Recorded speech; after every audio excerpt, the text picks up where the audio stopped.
Hi there, beautiful souls. Welcome to my channel, Elle's Temple. My name is Elle. I'm a goddess guide and intuitive tarot reader. Welcome back to my returning viewers. Welcome if you're new here. I'm so happy to have you all here. I hope you guys are all doing well wherever you are in the world. So today's reading is going to be a reading all about the abundance and prosperity coming to you with channel messages from the beautiful Hindu goddess Lakshmi. So Lakshmi is the goddess of success, fortune, prosperity, abundance, and blessings and all that good stuff. I did a blog post about Lakshmi about a week or two ago, so I'll leave the link to that below. You can connect with this goddess a little bit more, find out a bit more about her myth, ways to work with her, and suggestions of rituals in that post. But just to go into her energy very briefly and what she can support you with.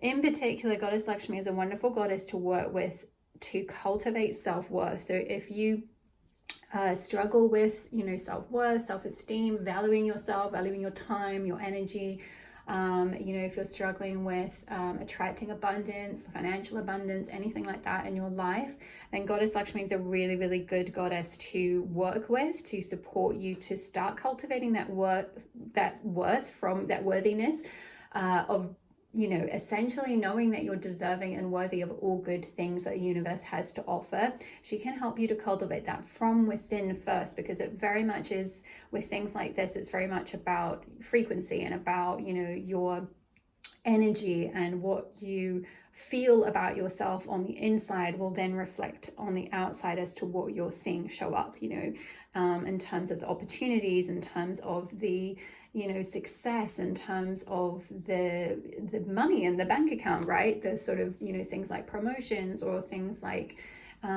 clients and payment and all that kind of stuff. Like it's all about how you're valuing yourself from within, then gets reflected on the outside. So Goddess Lakshmi is a really good goddess, not just one to sort of necessarily bestow blessings, in an external sense. You can actually work with her to really cultivate that sense of worth from within first, so that then you're really strong in that place and you can start vibrating and attracting abundance on the outside. So she will support you to do that. So when you start to work with her, very much that will be the journey, that will be what she will be helping you with, is kind of just essentially releasing those blocks, releasing anything within you that's holding you back. This could be mindset, it could be limiting beliefs, it could be energy, fear, things like that you're holding within. She can support you to let go of those really gently and to start essentially embodying an energy, a frequency of wealth, of worthiness, of deservingness, of feeling like you have a right to all the good things that life has to offer. So that is very much what Goddess Lakshmi can support you with. So today's reading, just to introduce a little bit about the energy that we're in at the moment. This is a timeless reading, so all the messages in the reading itself will be timeless. However, I'm filming this reading in the lead up to Lionsgate. We're currently in the Lionsgate portal, the 8/8 portal. And this particular Lionsgate is very powerful because we're also in an 8 year, because 2024 in numerology reduces to 8. So this year, the numerology of this year is all about manifestation, abundance, success, all that type of stuff. That is kind of the focus in numerology for 2024. So the 8/8 portal this year of 2024 is extra potent. It's like a triple 8 essentially. So Lionsgate, in case you're new to the energy, I'm sure you guys have probably seen loads of videos about this and you're probably fairly familiar at this point, but just in case anyone's new, just to quickly introduce it, it's a stellar gateway. It's essentially a time when like the sun aligns with the Sirius gateway and various other kind of cosmic forces essentially kind of align to create this portal, this gateway, this energetic portal, where it essentially can accelerate and transform your manifestations, anything related to abundance, wealth, success, purpose, all of that kind of thing. It's like think of it as being like rocket fueled or like supercharged. So any kind of intentions you're setting around this time, any I'd highly encourage you to do your rituals, intention setting, vision boarding around this portal, which by the way kind of starts around the beginning of the month, sort of 2nd, 3rd of August, and runs all the way through to about the 12th of August, roughly. It's at its peak on the 8th of August, but don't worry too much if you come to this video after, or you feel called to do something a little bit after. You'll still be within that energetic portal, essentially. But effectively, it's like a super shot, a supercharge from the universe to kind of like give us that extra sort of surge of energy towards our manifestation. So any sort of particular manifestation you've been working on, trying to manifest, this could be a really potent time to connect in with that and really feel it as if you already have it, as if you've already received it. And essentially that 8/8 portal will kind of help like sort of like supercharge you through any kind of blocks or anything like that, so that you can receive those manifestations you've been trying to call in. If you've been wanting to step into your purpose more, if you've been wanting to see more success, more opportunities, things like that show up in your life, it's a really potent time to start really opening to the universe, setting those intentions, like getting really clear on what it is that you want to see in your life, like how you want to step into your purpose even more. This is the Lionsgate portal does sit within the season of Leo. We are in the zodiac, the part of the zodiac wheel of the Leo season at the moment, and Leo energy is very much about, it's connected with creativity, success, leadership, all of that. Spoke about this on my Leo new moon newsletter that I sent out on the Leo new moon, I should say, the other day. So if you're not on my newsletter and you want to get those, just check out my website, elstemple.com. The link is below, and you get a newsletter every new moon and full moon about the energies, and also any other kind of major astrological updates that are coming through. So this whole 8/8 portal Leo season, it's a lot related to success, leadership, showing up, purpose, manifesting, creative fulfillment, essentially, or putting your creations out in the world, really showing up for yourself, really taking up center stage, really coming out into the world. It's a really beautiful, expressive energy. So there's a lot going on at the moment to kind of support really essentially manifesting things, manifesting success, manifesting abundance, manifesting prosperity. Especially if you are on this path of, where you're committed to serve, right? You're maybe a light worker or a healer, a guide, a mentor, all of that kind of thing. If you're coming from a place of being committed to serving, that is very much, Lakshmi energy loves to see those who are committed to serving others. She's not necessarily a goddess who's gonna go out of her way and bend over backwards to help you with, amassing loads of wealth to hoard and sit on for yourself. That's not really the vibe. She it's very much that energy of like,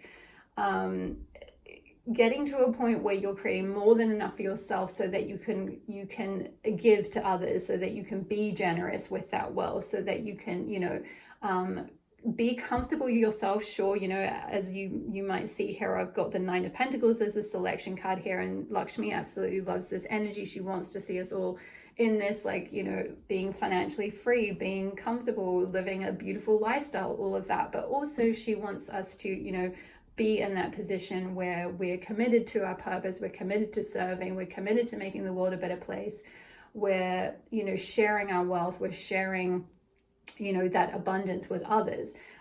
So that is what we're kind of going to be sort of essentially connecting with, that kind of energy today. That's the kind of background, if you like.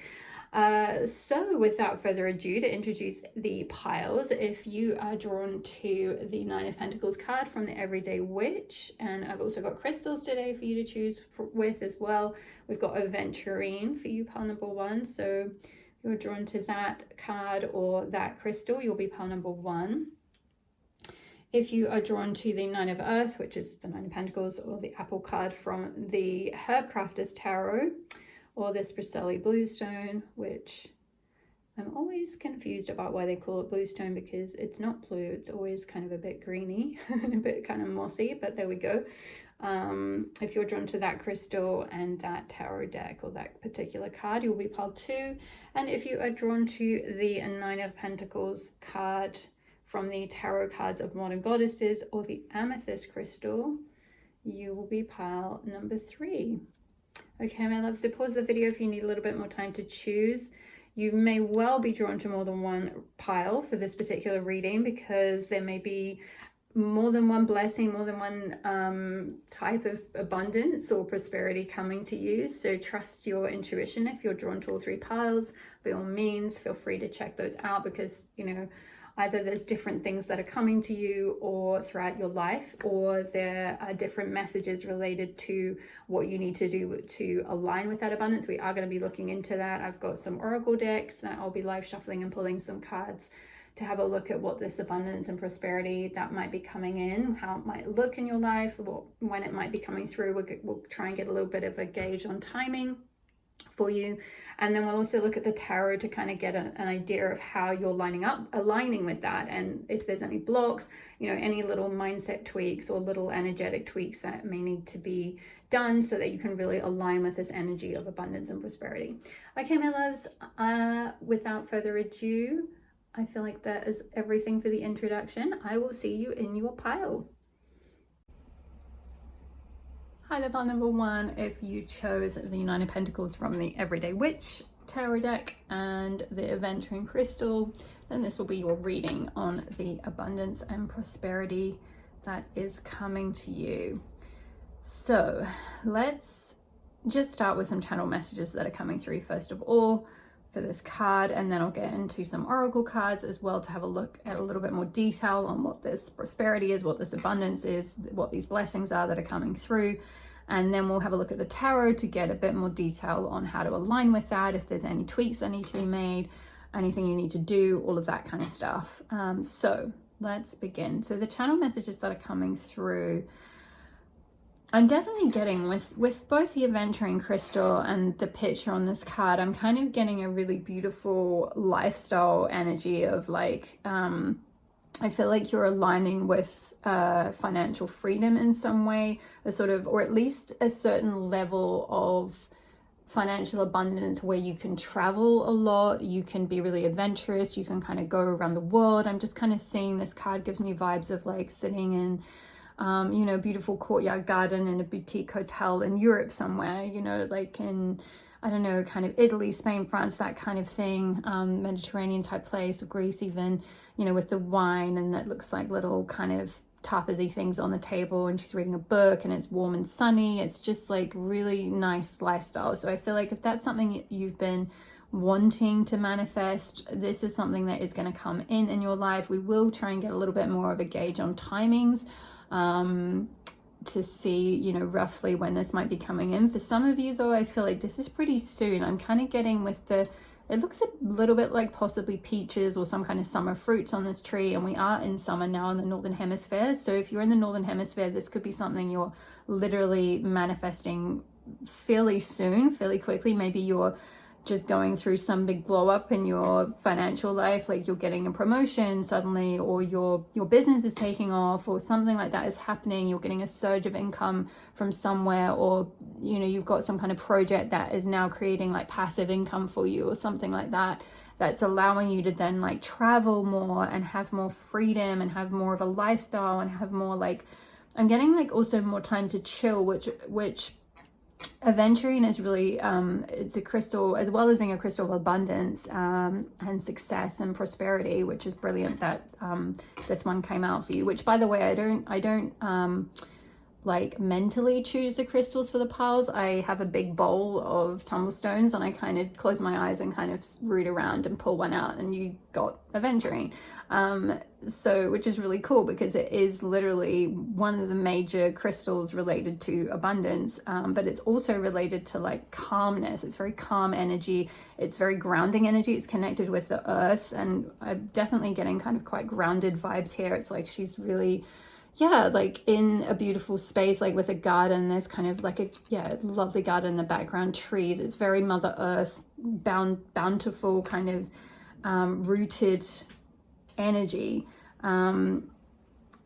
very calm energy, very chill. So I'm kind of getting like, yeah, holiday vibes, or like just, even if it's not necessarily traveling a lot, it's like getting to a point where you have more time, getting to a point where you have more time to kind of ground, to relax, to chill out. So maybe if you've been working really hard before, or like really stressed, or like, you know, burning the candle at both ends, I'm hearing like you're now getting more time to relax and just take the foot off the pedal a little bit, because like there's enough financial abundance coming in to allow you to do that. Or you're maybe not worrying about it as much, like there's just a bit more stability there with that kind of earth energy.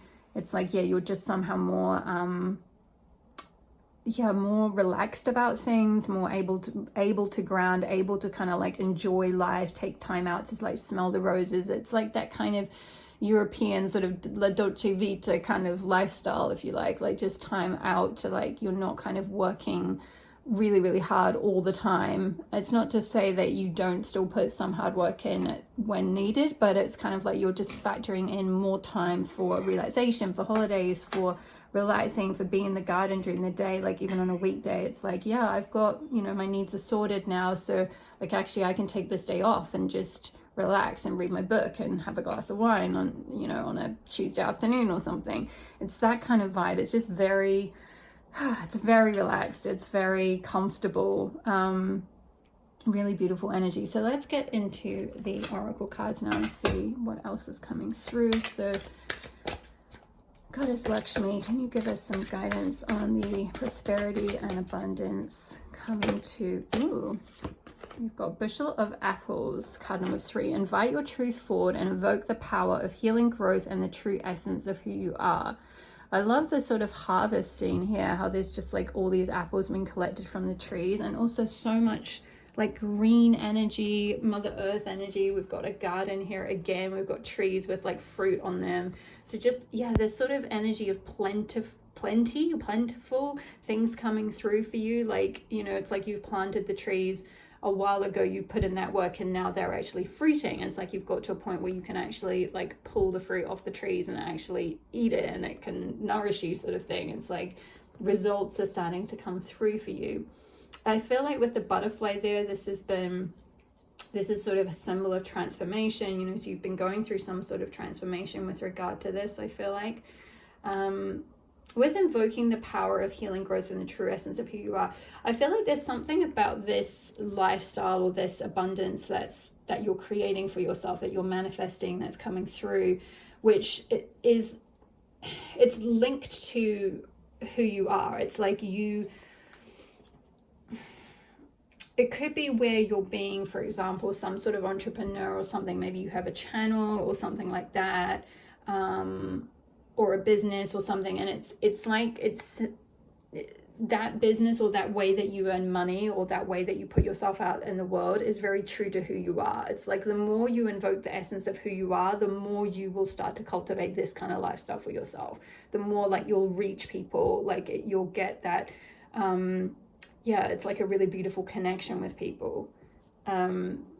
There's something about sharing your truth. It's interesting also, she's reading a book here. There could be something around books or writing or expressing your truth in some way, whether it's through written form or through something. I'm hearing one more. Let's get another one. There's more about this prosperity and abundance that's coming. Okay. And we've got Fennel, card number 19. There is nothing to fear. Trust that everything will work itself out. Beautiful. And then it's another figure reading a book. So you've got 2 figures reading books already and only 3 cards. So you might just really love to read, or you love writing, or you're learning something at the moment, studying possibly.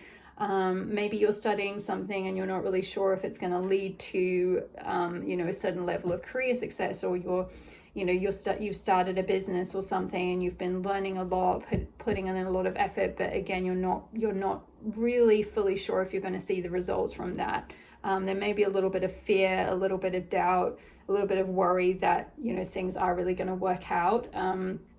But I feel like this is your confirmation from spirit that like you are going to get that lifestyle that you want. You are going to be able to like travel if that's something you want to do, or just, have some like location independence or lifestyle, a certain level of lifestyle that you want, a certain amount of time to be able to relax and chill out and like, smell the roses and not just be kind of like work or study. It's like you will be able to have this time to really relax, really enjoy life. Everything will work out, I feel like here. Very beautiful, very reassuring energy. It's interesting how this card is like the figures indoors. So I'm sort of getting a vibe of like these two cards, they're both outdoors, they're sort of enjoying the garden and the fruits on the trees and things, whereas this figure looks like they're kind of studying indoors or like kind of applying themselves in some way. So maybe you've been in that phase of learning something, completing, you know, like a dissertation I'm hearing, or something like that, like just really plugging away at something, even if it isn't, you know, through a formal institution. It could have just been you've been, you know, really applying yourself, you've been really learning something, you've been like learning about business, or you've been learning about, you know, something related to your career field, something in your job, something in, you know, say you're wanting to start your own thing, or like something related to something that you want to express in some way. Like it could be with a book, you've been learning about that subject that you're writing about. It's like a lot of, I'm just getting this kind of research energy or study, diligence, applying yourself, that kind of thing. And you've been kind of maybe cooped up indoors doing that a lot. And there's then the payoff for all of that is going to be this like beautiful kind of abundant lifestyle eventually, where you get to a place where you have a certain level of stability. Things are going to work out, everything is going to work out. It's definitely a strong message coming through around like trust that everything is going to work out here. So let's get a little bit more and tell us more about this abundance and prosperity. Ooh, we have the Weavers, fate, manifestation, and decisions. Well, I love that we've got manifestation here. I feel like, especially going into the 8-day portal, as I was talking about in the introduction. In case you missed that, it's a super powerful manifestation portal that we're going through at the moment on August 8th, although it kind of starts a bit earlier and the energy runs through until about the 12th. But we've got another number 8 there. So there's something that you're manifesting at the moment. There's something that's being woven into place for you. I kind of get the vibe that for some of you, this is something you're consciously manifesting yourself, and that you may be doing certain manifestation techniques to try and bring this about, whether it's a certain level of wealth or a certain like lifestyle or a certain amount of money or success or something like that, or like a passive income, or you know, your business taking off or whatever it might be. That is something that you're maybe aware of, but also I feel like there's things that are being woven behind the scenes as well. Like I'm getting sort of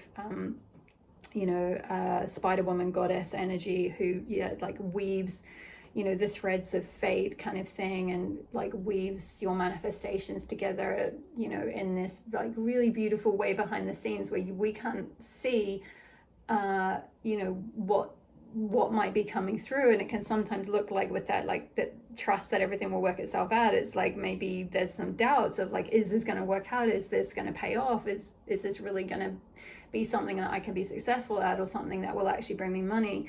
And I feel like behind the scenes there's a whole lot that's being like woven together for you, certain maybe opportunities or certain clients or certain just like certain things that might start to come through that you're not even expecting yet, or you're not even aware of yet. It's like it's still this web, it's like it's still being woven. It's not fully like a full spider web yet. It's kind of like halfway there. So it's like things are in the background, things are being woven together for you, certain opportunities are coming together. So trust that it will work out. I feel like whatever this is, this abundance and prosperity that you're aiming for is very destined for you with that fate there. It's like there's certain fated opportunities that you will get on that path towards that sort of lifestyle, that abundance. But with decisions, there may be certain choices, certain choice points, certain crossroads, certain decisions that you need to make along the way in order to align with that. And we'll get into a little bit more detail with the tarot, but it's interesting. We've got a progression here, 18 and 19. This could be, maybe you are quite young now, or this could be something to do with certain decisions you made around age 18, 19. Like maybe you chose to study something, you chose a certain career path around that age. You chose to, it could even be a financial decision you made. You started saving at that age or something like that. or you started learning about something, you started like studying something, like even just, you know, as an autodidact, like even just yourself. And it's like, it's going to kind of pay off. It's like that decision to learn about that, or to, you know, like I'm hearing investment. Maybe some of you started studying like how to invest or something, you know, at a young age. And now that's going to start paying off, because you're going to start seeing the results of like what you were learning and studying. You're starting to apply it. Maybe you're getting to a point where you've got just enough money coming in to be able to actually like invest in certain things, and then that's then paying off. You're getting a certain like passive income coming in, or certain whatever it might be. Even if it isn't directly something like that, like specifically trading or investing, it's like something more energetically, like you've been putting in that, you've been investing in yourself, you've been focused on yourself, you've been doing the work, you've been doing the study, you've been learning about things and applying yourself and being really diligent. Maybe working really hard, could be working really hard in your job, or starting a business or something. And now it's kind of you're gonna start to see things be able to pay off.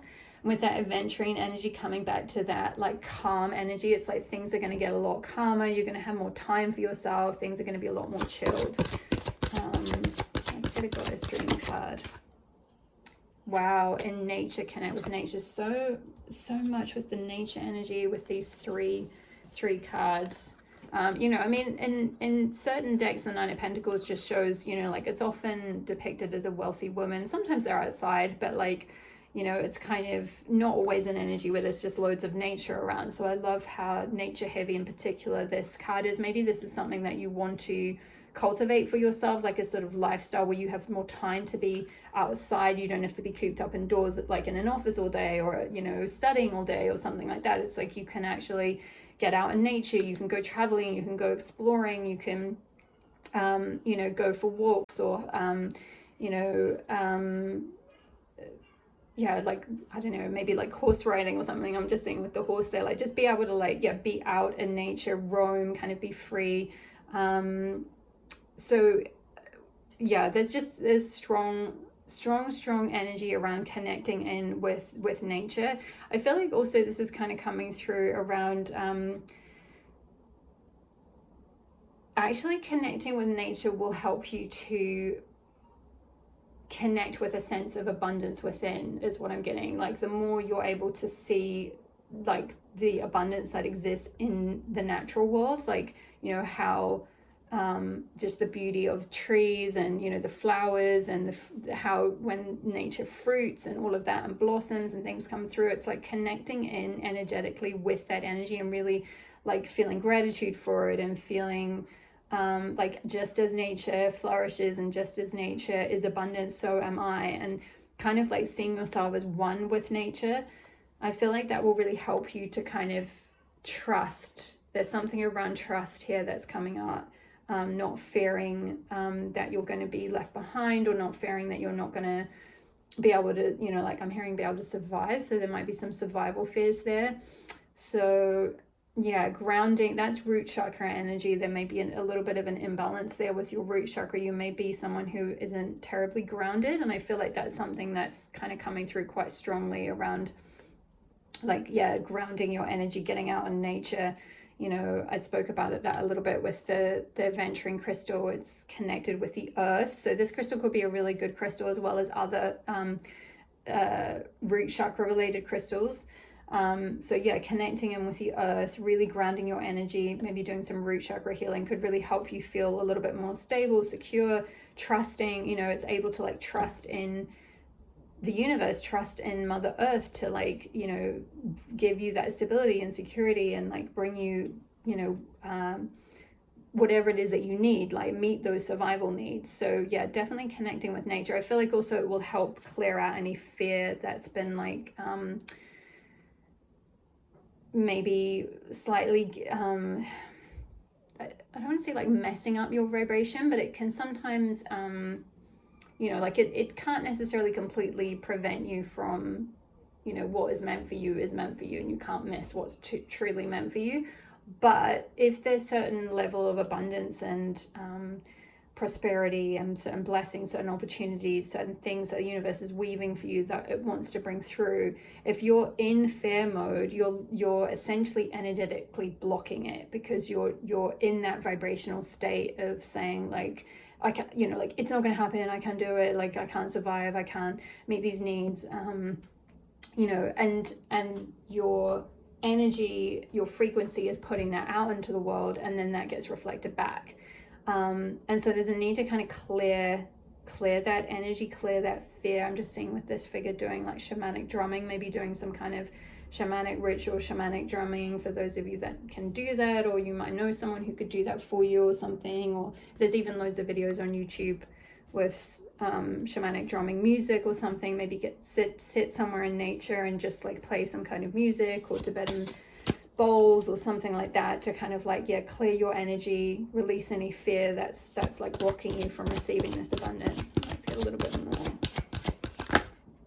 Ooh, we've got happiness, card number 15, and longevity, card number 39. Okay, what I'm feeling from this is like, with the longevity and the card number 39, some of you may be 39, or this could be also saying like, you know, this is like long-standing wealth, long-standing prosperity, like this is kind of a lifestyle change, like it's kind of certain level of abundance that's coming in that is going to be for the long term. So maybe for some of you, yeah, this could be like a big investment that's paying off, it could be a huge promotion, or you know, like generational wealth, like an inheritance or something like that that's coming through, that's like long term. There's this kind of energy of like long term, like a lifestyle change, like being, you know, secure and stable for the long haul. So it's creating a certain level of stability and security for your life, essentially. But I feel like it's coming back to, I'm being drawn back to this decisions. There's something to do with like what you decide to do with that wealth, or the decisions that you make that will then align you with being able to receive that kind of more long-term wealth. So something about like, yeah, what you're deciding to invest in, what you're investing your energy in, what you're investing your time in, may make a difference. I'm just noticing with the clock here, the timer, I'm getting like divine timing. There might be something, yeah, which is kind of a little bit like what I was saying with the grandmother spider, or the spider woman goddess, and the weaving. It's like there's something that's being woven behind the scenes that you can't necessarily see, that's gonna like be delivered in divine timing. But also it's important to kind of clear out any fear energy or anything like that, because that will slow things down.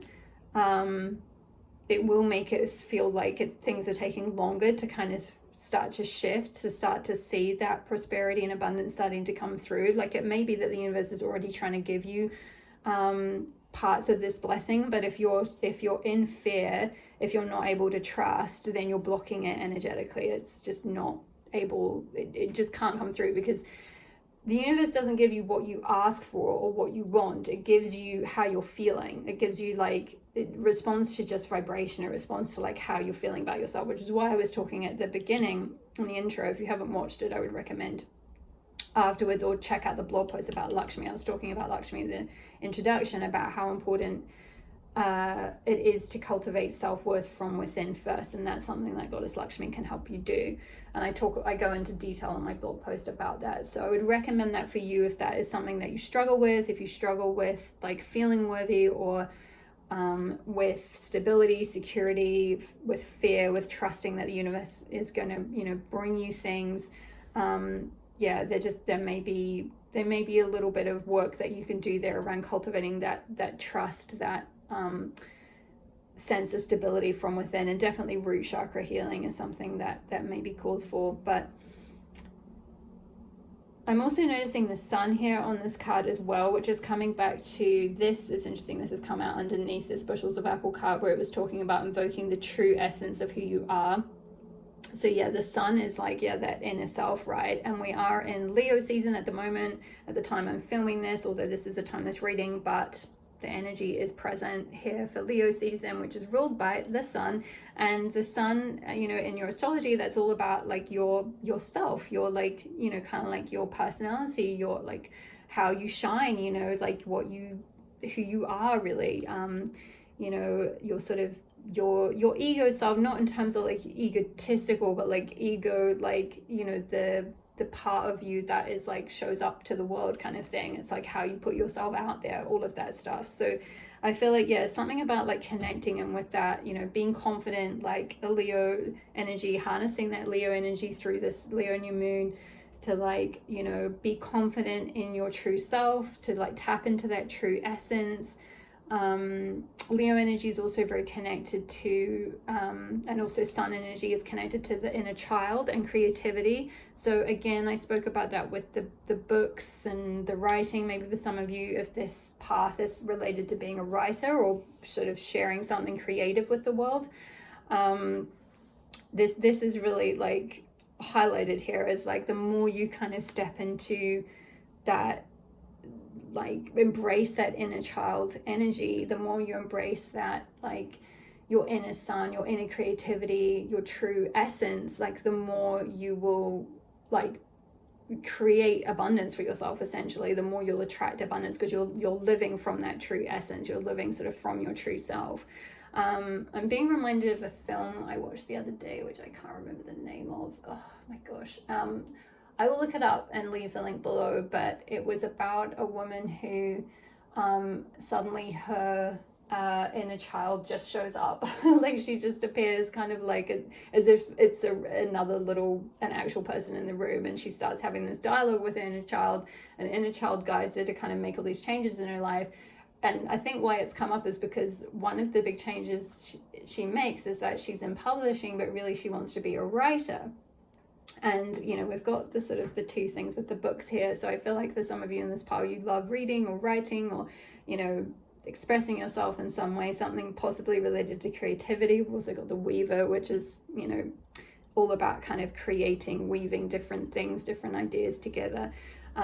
So if that's a kind of path you're on, something you're drawn to, then yeah, that film could be something to check out. Let's go on to the tarot now. Oh, actually, sorry, before I do, too fast, didn't speak about this card, the happiness card. I've got Gemini energy here. This is Scorpio energy on this card. Some of you may be Scorpio, Sun, Moon, Rising. And we've got Gemini. Again, some of you may be Gemini, Sun, Moon, Rising. Possibly Gemini energy is also, it's ruled by Mercury. It's a lot related to communication and sharing ideas and being very curious and learning about things. So I feel like that, like tapping into that kind of mercurial essence and that kind of curiosity and yeah, again, connecting with that sort of inner child and allowing yourself to express yourself and kind of be learn about what you want to learn about and you know, be curious about the world and be curious about your, you know, what ideas you want to share and all of that. I feel like that will bring you a lot of happiness. Okay, I've already pre-shuffled the tarot, so let's just get straight in. Can we get a bit of an idea of timing when this, whoa, ooh, I love this. Okay, we've got Queen of Pentacles. Interesting. I'm just seeing we've got a lot of berries and the grapes on the tree. This is kind of giving me like late summer, early autumn vibes. So for some of you, this could be happening quite soon, or if it's not this year, it might be in a year's time, around that time, or whenever summer is, late summer, early autumn is next for you. If you're in the southern hemisphere, that will be like early next year. But there's definitely this energy of stepping into more sovereignty with your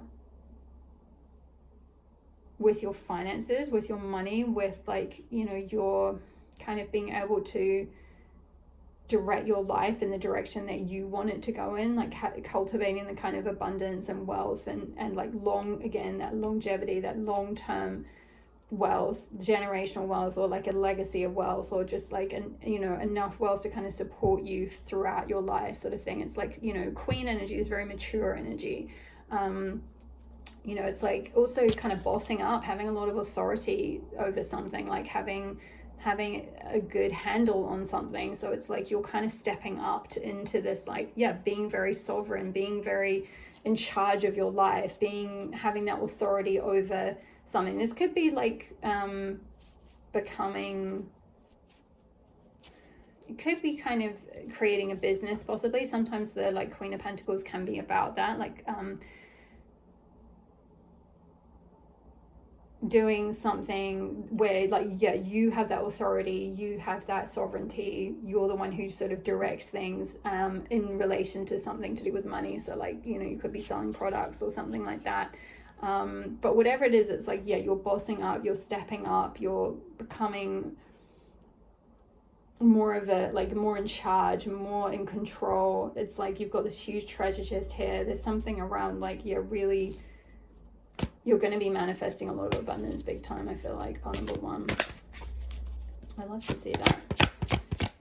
I get another card related to timing. Is there any more indication? Oh, we're getting a lot of court cards, which are a bit harder because there's no number on them. But page energy, Wands energy is really related to creativity. And passion and like exploration and, you know, going after, you know, it's that sort of having that drive to like go after what you want, sort of thing. And with that page energy being here, that's that kind of curiosity. It's like, okay, let's see where this might go. Let's see what might happen here. Page of Wands can be related to travel. You know, on this card we've got a fellow with his or a figure with their you know, little knapsack on, and they're like, oh, I'm just gonna try going over here, I'm gonna see where this leads. So I kind of get this sense of adventurousness, this sense of like, possibly, again, you know, I spoke about traveling at the very beginning with your Nine of Pentacles cards with the channel messages. There could be some kind of travel involved, there could be some kind of just going off on lots of trips, but if it's not like physically traveling, then it's like, you know, with that Gemini energy, that learning energy, that curious energy, it's like trying different things, being more creative, you know, following your passions, following, you know, where your creativity is calling you. I feel like that's something that's going to create eventually going to create a lot of wealth for you down the line. This is coming out over that Weaver card as well. It's like a certain decision that you make to follow a certain path that might be a more creative path, or a path that you're more passionate about. That decision is like, it is destined, but it'll manifest the kind of wealth and abundance and prosperity that you're wanting. So if you're afraid of that, if you're afraid that like choosing that kind of more, yeah, a path that you're more passionate about, a path that's more creative, if you're afraid that that isn't going to work out, I feel like this is your sign. This is really Spirit saying, like, trust that, because, you know, your passion will guide you, like your creativity will guide you to the abundance that you're really seeking. What might be blocking pile number, hold on, it's going on the floor. Six of Pentacles. It's like a balance of give and receive. So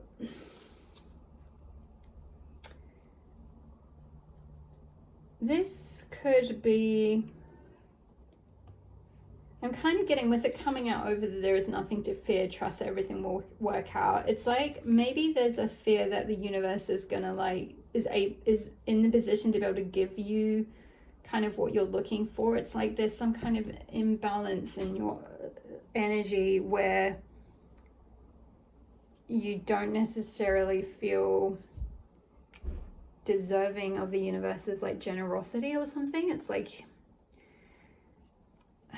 so I'm kind of, the example I'm being given is like someone who wins lotto, and you know, we hear this kind of thing a lot about people who haven't really learnt to cultivate that self-worth and then, you know, sustainably build wealth for themselves and be able to hold on to it and get to a point where they can give to others.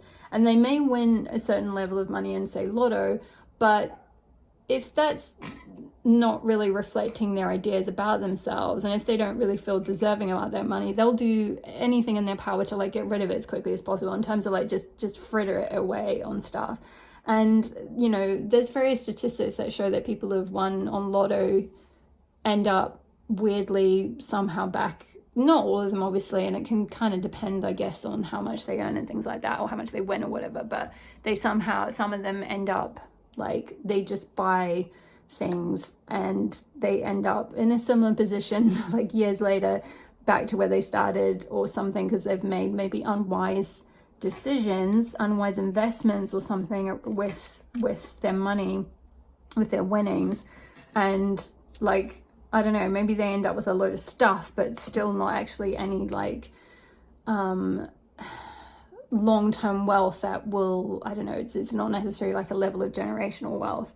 So it's like there's something around like a mindset shift. There's something around like feeling, cultivating that self-worth and feeling deserving of what the universe has to offer you. Because possibly with you, pile number one, it may be that there is some kind of windfall coming in here. I'm kind of feeling that, whether it's through something you've done yourself specifically or something that like just happens to come in because of like, you know, a great aunt that you didn't even know existed or something, and then, you know, boom, one day you get, you inherit a whole lot of money from them or something like that, and you're like, whoa, like I don't deserve this, I did nothing to get this money. And then, you know, you could sort of somehow energetically block it or kind of push it away in some way, or like make unwise decisions around it or something like that. There's kind of something around with Six of Pentacles being a block. It's like the universe wants to give you something. You know, this can be also to do with like give and take. With that being a block, it may be that you're also worried about like, oh, if I become really wealthy and abundant, like how much support do I need to give to others? Like, is everyone going to be like at my door kind of wanting handouts or something like that? And like, you know, I feel like you have your causes or things that you're wanted, you know, like that you're committed to, and ways that you want to serve and things that you want to kind of give back in your own way, but you don't necessarily want to be like put in a position where you're uncomfortable because you have a certain level of wealth and then people expect things from you, or people treat you differently or something like that. There's some kind of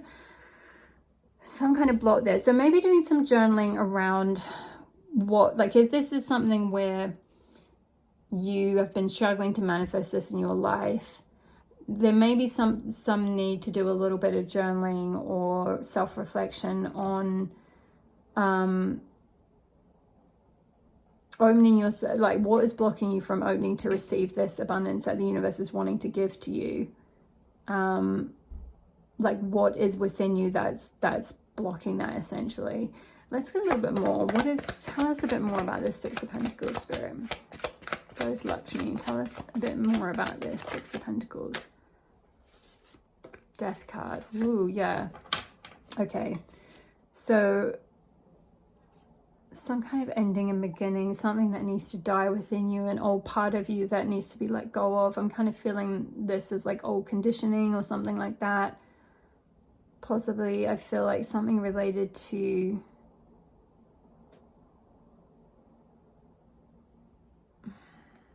it's like cutting ties. So yeah, cutting ties with like roots, cutting ties with not like as in you have to cut everyone out of your life or anything. I don't mean it in that way. I mean like just energetically cutting cords with like an old self, or an old like your conditioning, or how you were raised around kind of things related to money and abundance and things like that. There's some kind of ending that needs to happen. There's something that needs to like give way in order for this abundance to really come through.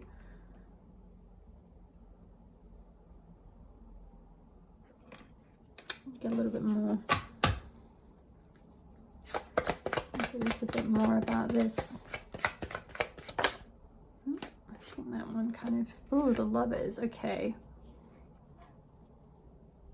Two major arcana cards, Death and the Lovers. We've got two sixes, six with the Lovers and Six of Pentacles. And sixes are about balance. And I meant to say as well, when I was speaking about the aventurine crystal, and I was talking about you know, creating a more calm lifestyle. One of the things that aventurine crystal helps support is balance. Is creating more balance in your life. You know, we've got that balance energy with the like masculine and feminine with the lovers, and we've got balance, give and take with the Six of Pentacles. So there's something around balance here.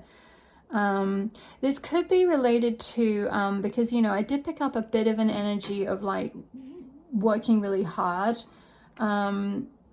For some of you, maybe you've been a little bit like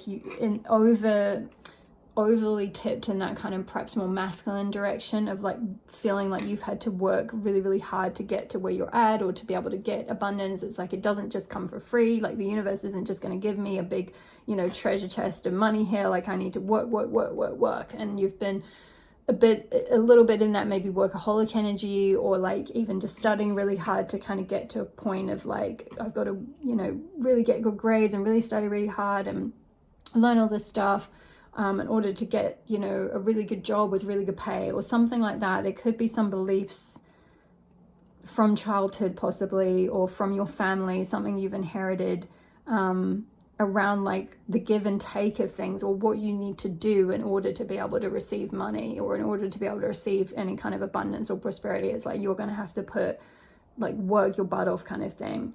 And what I'm getting is really there's this need to balance the masculine and feminine, balance the like the output with receiving, balance. Like, yes, you do have to still do work and like kind of, you know, put a certain level of focus into something, and, you know, all of that, and be of service and be committed and everything. But it's the amount of money that you get is not necessarily contingent on how hard you work. Like, as we know, we see many of the people in the world who have a load of money, they don't necessarily, not all of them are working like crazy bonkers hours, and yet there are some people who work crazy bonkers hours and hardly have anything, right? So it's not, it's like a false, it's like a false paradigm that, you know, it's, and this is not you at all, this is collective. This is like most of the world, most of the Western world particularly, is on this it's like a rat wheel, like a hamster wheel of just thinking like the more we do, the more money we'll get. And like if I just work a bit harder and harder and harder, like I'll get more.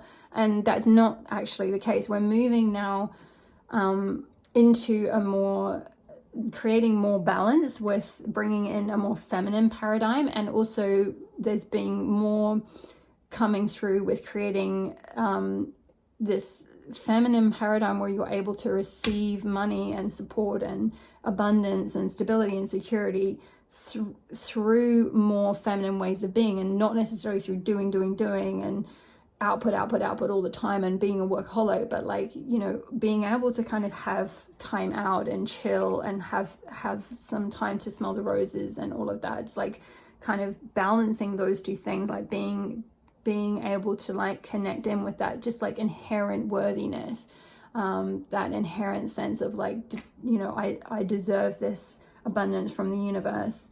I don't have to work my butt off to get it. Like I can, you know, be in my creative energy. I can, you know, sort of travel or explore or like learn about different things, or have time out to read and like smell the roses and eat nice foods and all of that kind of thing. It's like you can still do that and then earn money. So there's a little bit of a shift in your thinking, and I'm sort of getting some of you are already, you've been doing that, and so that's the only like final little block, the final little tweak is just letting go of this last, and look, it looks like it's already, the cord is pulled so far, it's like a final little of just letting go of that last hold of that kind of more masculine paradigm, or that kind of perhaps overworking, feeling like you need to do, that it only comes from you, that there's not, the universe is not like supporting you or bringing things in for you, that you've got to do it all yourself. There's like a final little tweak with that mindset. For others of you, you might be a little bit earlier on where you're working through some of that conditioning around like, you know, feeling like you need, you know, it's got to come from you, you've got to work really, really hard. It's like finding that balance between the masculine and the feminine.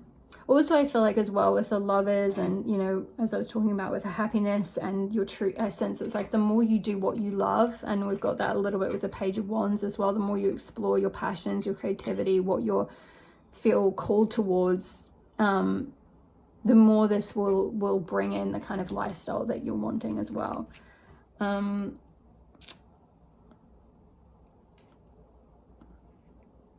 Yeah. Let me just tune in for a moment. Sorry, Pal One. I just need to reconnect and see if there's anything else. I feel like there's some more messages before I finish up.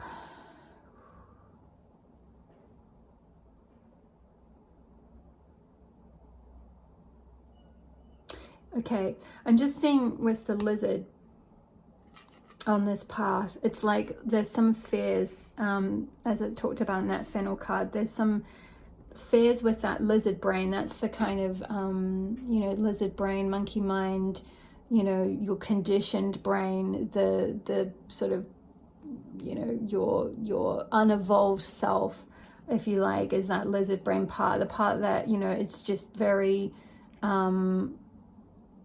very kind of primeval. It just wants to survive. It's just, you know, really just focused on survival issues.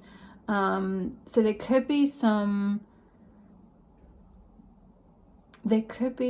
yeah, some survival fears here that could be quite old. I feel like they could have been passed down through family. You know, this could be generational stuff, but it's that sort of stuck in your lizard brain. And I feel like what's coming through is like not allowing, you know, that it's this figure standing on this path looking this way, and it's like the lizard brain's kind of stopping them, like, oh no, you better not follow your passion, you better not, you know, just go off traveling, you better not do things you really want to do or you really love to do, because you know you'll be poor for the rest of your life, or you'll never be able to survive, you won't be able to survive, or something bad will happen or something. It's like, yeah, this fear energy. So that's I feel like the only thing that's kind of coming up is something to be aware of, or something to work on consciously shifting through or releasing. And I feel like, again, it's coming back to like getting out in nature and clearing your energy. We spoke about the shamanic drumming, so something around doing some kind of shamanic ritual, and this is coming out right over that card, death, like some kind of, yeah, shamanic ritual might help like release some of that old tie, that old conditioning, that old kind of lizard brain hold, that fear that might be just blocking you a wee bit.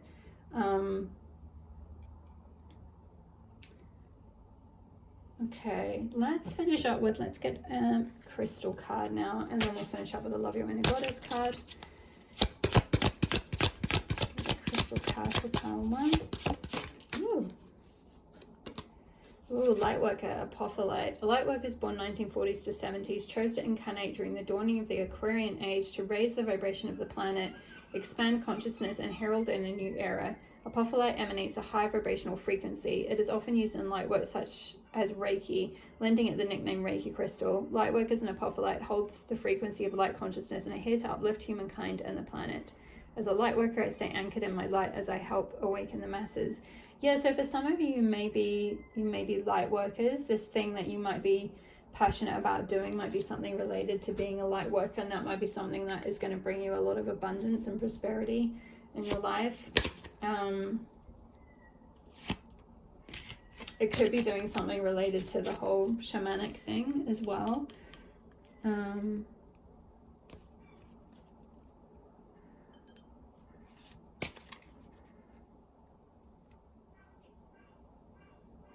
Heralding in a new era is really sticking out. I feel like there might be some kind of, yeah, you're here on the planet to help herald in a new era for other people. Like, I feel like you setting that example by following your passion, following what lights you up, following what is calling you, is like creating more of a path, setting more of an example for other people to feel empowered to do the same thing. And we've got Herkimer diamond with raise your vibration. Discovered in Herkimer, New York, Herkimer diamonds are tiny double terminated crystals. Even though they are small, they pack a wallop of energy. Manifestations of pure solidified light, Herkimer diamonds emanate a high harmonious vibration. They can purify your energy field, attune you to a high frequency, and help you access the diamond light within. And the affirmation is, by monitoring my thoughts, words, and actions, I can raise my vibrational frequency. Yes. What was I talking about? I spoke quite a bit about your vibration, and like, you know, if you're stuck in that kind of fear energy, like you might block the manifestations that the universe is trying to like give to you. And yeah, being very careful about, like, we've got this, you know, that death energy of like cutting those cords with those old limiting beliefs, that sort of lizard brain fear, the old conditioning, old beliefs that are holding you back.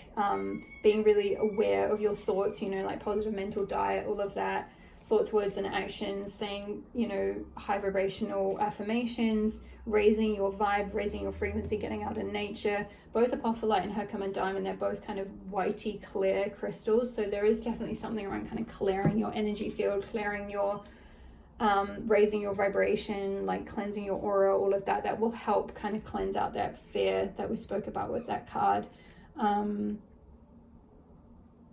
And get you into a higher vibration, so you can start living from that place of like feeling positive and feeling the abundance that the universe wants to bring to you and feeling worthy of all of that. Let's finish up with a Love Your Inner Goddess card. Yeah, Love Your Inner Goddess card for pile 1. Whoops. Okay. One sec.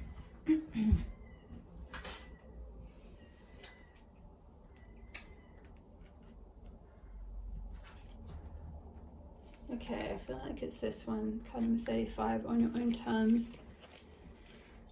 Let's see.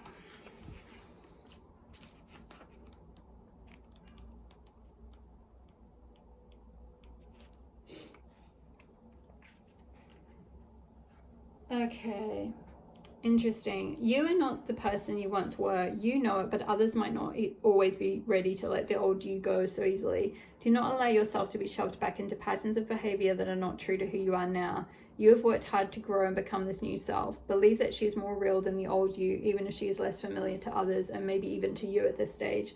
All that will change, and what is new now will become familiar and easy for you to sustain in the near future. Be stubborn in a good way, whilst you and others around you come to realize that the new you is the real you. And the spiritual guidance is, others may offer their input, but when it comes down to it, it is you alone making your life decisions. Your choice may once have been to meet the expectations and honor the opinions of other people, but you are aware now that the best choices for you actually honor your own heart, irrespective of whether others understand your reasons or feelings. You might have to practice not feeling guilty or selfish about choosing to live your life in the way that suits your soul. You might have to be patient with those around you who need some time to get out of the habit of expecting you to do as you are told. It may take some time for them to adjust to the way you are now, behaving and thinking based on your own inner guidance. Stand your ground and reinforce this new behavior until you and those around you really get that this is how you are living from now on. You now know that you don't have to wait for permission. You get to choose how you want to feel, how you want to live, and who you want to be. You're ready for the responsibility and sweet reward of living your life on your own terms. I love that. That is kind of, yeah, the sort of vibe I'm getting from that Nine of Pentacles is like, yeah, you just living your life. We had the card about like, you know, invoking the power of healing, growth, and the true essence of who you really are. So there's something around like, yeah, just living life as who you really are, like authentically just being yourself, radically being yourself, not caring what other people have to say about that. It's like that is the key to everything, really, to being happy, to like you know, long-term wealth and success, and all of that. And it's coming back to what I was saying with that death card, with the like cutting cords with your past, with your conditioning, with maybe even people in your past, like maybe setting some boundaries, or just, you know, cutting ties with like their beliefs sort of thing, or their projections onto you. It's like, you know, this cord is really frayed. It's like that old self wants to kind of be let go so that you can be, you know, rebirthed as who you really are, and you can live this life on your own terms, a life that you really love. Yeah. And the sacred ritual is trusting in your own empowerment can take some practice and self-encouragement. Write a list of 5 things that you do already that are powerful. It might be refusing to have your thoughts controlled by another, or exercising your body, walking away from something that's not right, or choosing to give yourself time out when you need it. As you write your list, remind yourself that you already have begun your journey of empowerment. You can continue to be bolder in how you choose to express your empowerment when it feels right for you. Yes, perfect. Okay, my lovely pal ones, I feel like those are all the messages I have for you. Thank you so much for watching and supporting my channel. I really appreciate each and every one of you. Hit the subscribe button if you're not already part of my community. I would love to have you here. Hit the like button if you enjoyed the reading. Comment below, or even just comment an emoji. It really helps my channel to grow so much, and I appreciate each and every one of you who's been doing that. Check out my website, elstemple.com. I offer private readings, private goddess asteroid birth chart readings. I also have a blog where I blog about the goddesses most weeks, and also you can sign up there for my new moon and full moon newsletter. I also have a Patreon. The link to that is also below in the description box. All the best with stepping into your abundance and prosperity, part number 1, and with this Lionsgate portal coming up, and I will see you in the next reading. All my love. Bye. Hi, part number 2, if you chose the Priscilla Bluestone crystal or the 9 of Earth card from the Herb Crafters Tarot, then this will be your reading on the prosperity and abundance that is coming to you.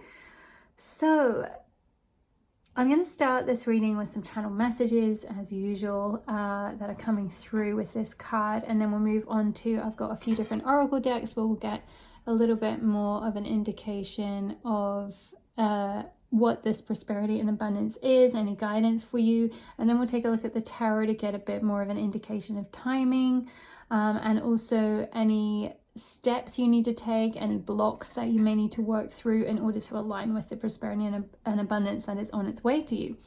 So let's begin with the channel messages. So first of all, what is coming through really strongly for you, part number 2, when I tune into your energy, is this sense of resourcefulness. I feel like in order for you to really tap into the abundance and prosperity that's coming to you, there's a need to be resourceful with what you have. There's a need to, like, maybe for some of you, there might be a little bit of an energy of kind of waiting on the universe to kind of deliver something. And I feel like what's coming through is the universe wants you to be really resourceful with what you have and kind of see what you have and kind of extract the most out of it. Because the energy with this card we've got, with this particular 9 of Pentacles card that you've chosen, it's quite different from a typical 9 of Pentacles card. Often 9 of Pentacles depicts a very wealthy woman in a sort of like luxurious dress or luxurious situation, that kind of thing. In this particular case, we've got a very cozy kind of cottagecore vibe sort of thing, like a little witchy cottage with some apples in a basket, and there's like a decoring thing here, machine or whatever, and then we've got like dried apples strung up here, and there's this idea of like really making the most out of an apple. It's like, how many things can you do with it? Like, you know, you can pick it, you can eat it, you know, you can bake with it, you can because we've got like homemade pies there, you can make like pie out of it, you can dry the rings, and then you've got dried apple. It's like, how many things can you do with an apple kind of thing is what I'm getting. It's like, how many things can you do with what you already have? There's something around being, yeah, really resourceful, being really good with the either the resources you have, the talent you have, the skills you have, the money you already have. It's like, how can you kind of make that stretch? How can you make it go further? There's something around certain opportunities or certain things that you can kind of gain out of what you already have. It's not to say that you are not going to get more, and it's not to say that you're not going to live a life of abundance or have prosperity. I feel like those things are coming to you. But there's just this energy a little bit more with this pile around like being really resourceful and being very clever, and like finding different ways to get something out of one thing, like really extrapolating out as many things as you can from like one thing, one source, one resource. Also with the Priscilla Bluestone as well, this crystal is a very very beautiful energy crystal. It's connected with Stonehenge. It's connected with like shamanic abilities, with psychic abilities, with divinatory abilities. But also, one of the things I read about this crystal that really stuck in my mind was this stone can help you to find and attract the greatest possible good in any situation, which I really love, because I really feel like that matches with sort of the energy of this particular Nine of Pentacles. Like, yeah, being able to attract the greatest possible good no matter what situation you're in. It's like that is a certain level of like abundance, or a certain attitude of abundance, prosperity that you can adopt, or that you, maybe for some of you already have. This is kind of how you go through life, and that's really going to stand you in really good stead to be able to like get the most out of any situation. It's like you're going to be able to extract the greatest possible good, the greatest possible resources, the greatest amount of money, or different sort of types of abundance out of things that you already have, or out of like being able to see the best in any situation, being able to like find the golden thread out of a situation that might seem like really bleak, or to some people might have been like, you know, game over, or just like really difficult, or you know, really like they just can't possibly see anything that they could do with that situation. And I kind of get what's coming through from your energy is like you're able to take something that might have been really bleak, or might have been difficult or challenging, or might have seemed like there wasn't going to be much abundance coming out of it, and it's like you're able to kind of like with these apples, like kind of just make all these different things out of that one situation, or out of something that might have been quite difficult, which is really amazing energy. I'm hearing like your guides are really commending you for this attitude that you have. And if this isn't something that if you don't recognize yourself in that, if you feel like that isn't really your attitude, then I feel like maybe adopting a little bit of that is going to be something that's going to help you to step into more abundance and wealth and prosperity, because you'll be really focused on what you already have and how you can make the most out of what you already have. So say, for example, it's, you know, you're looking at financial abundance specifically, and, you know, money as a resource. Like maybe there's something around like, you know, making your money go a little bit further, like finding, you know, ways, I don't know whether this is through like saving or finding investments or something. It's like, or like say for example, taking that money and like investing in yourself to learn some skill, or learn something that can then generate like more income for you. So it's not just like, oh, you've got say a limited amount of money, and then it's like, okay, well, I don't have much anyway, so I'm just going to spend it. Like, then it's like, well, that's not being very resourceful with your money. That's not going to bring you like all these other things that you can kind of do with it, you know. It's like you could like, I'm kind of seeing someone like, yeah, growing a garden, like say you spend the little bit of money that you have on growing a garden to then, you know, that grows vegetables and fruits and things like this that then feed yourself and your family and your community or something. And you can also then take those fruits and vegetables and then sell them at a market or something like that. It's like kind of, how can you be really resourceful? And I feel like for most of you are already doing this, and this is really commended, and it's something that is going to stand you in really good stead, and it's going to grow, and the universe is going to see that kind of like I'm hearing generosity that you have, where like maybe for some of you, you're really sharing the resources, like you're being very resourceful. Like I'm getting a vibe of someone who works for like a charity or a community center or something, and you have to be super resourceful with what you've got because there's limited funding, right?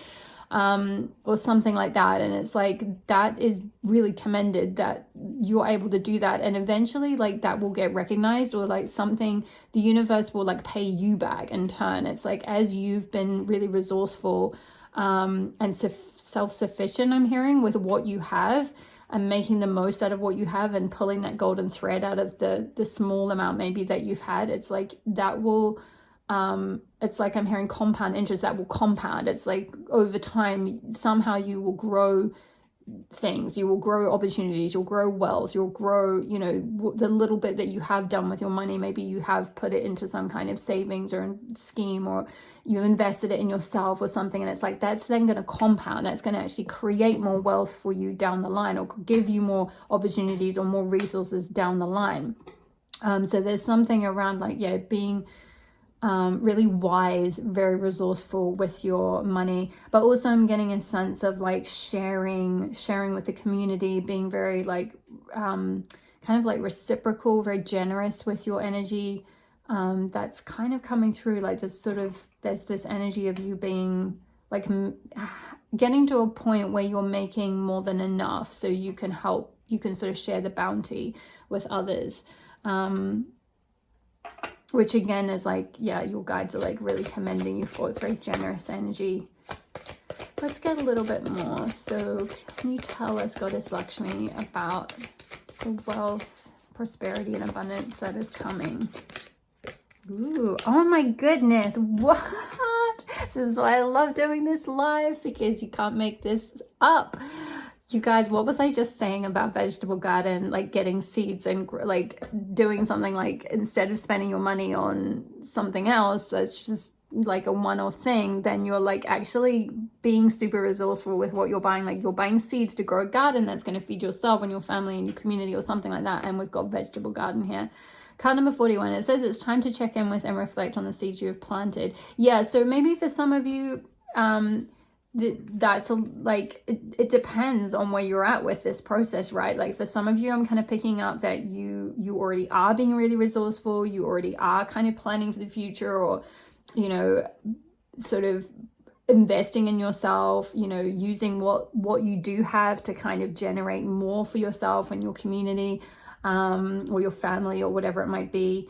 You are being like really good and wise and resourceful with those resources and with the money that you have. For others of you, it might be a little bit of a time to check in. It might be just, this might be a wee nudge to say like, what seeds have you been planting, if any? Like, have you been really investing in yourself? Have you been really planting for something in the future? Have you been like creating something that's going to like generate more, you know, wealth and abundance for you down the line, or more stability and security? You know, maybe for some of you, you've been spending too much, and it's a wee sign to like start taking some of that money that's kind of going out in the world and sort of reinvest it into something that's going to generate something for you. You know, maybe it's starting a savings account, or investing in something, or starting your own business, or, you know, learning some, you know, retraining or learning a skill, so that you're, you know, the money's not just being spent, it's going, you're spending it on yourself. Yes, so you are spending it, but it's like not just on kind of leisure activities or something. It's on something that you can, it's like you can get something out of in the end. It's like that is going to then eventually generate wealth, because what you're learning about is something you can then, you know, it's like you're upskilling, so it'll give you a chance to like, you know, apply for different jobs or get like a higher income. You know, you can even say to your boss, hey, I've gone and done this course now, like I'm fully qualified to do this, or like I have learned about this, like maybe now I can help with this type of level of project, and then you may get a promotion. Or you know, it's like, say for example, investing in yourself, learning about business so you can start your own business, or, you know, whatever it might be. It's kind of like thinking in that more sort of, say, long-term way of like, what are you planting? How is that going to grow and then be able to provide for you kind of in the future? I feel like getting one more from this particular deck. This is the Lunar Star Will of the Year Oracle. It's just come out. I love it. I've only just got it. It's fantastic. Leo, love this. To deny your heart's joy is to deny nourishment to your spirit. It's interesting. We've got a lot around nourishment and food. Like we're talking about nourishment here. We've got a vegetable garden here, and we've got fruit here. And I was talking about like, you know, starting a vegetable garden. So maybe for some of you, there's something around nourishing yourself, something around feeding yourself or your family and your friends or your community. Maybe some of you are into like, yeah, kind of, I'm hearing like homesteading, or like you want to be self-sufficient. You want to get to a point where, yeah, you can like grow your own fruit and vegetables, or like, you know, you can have plenty, have this sort of life of plenty in terms of food and being able to feed and nourish everyone.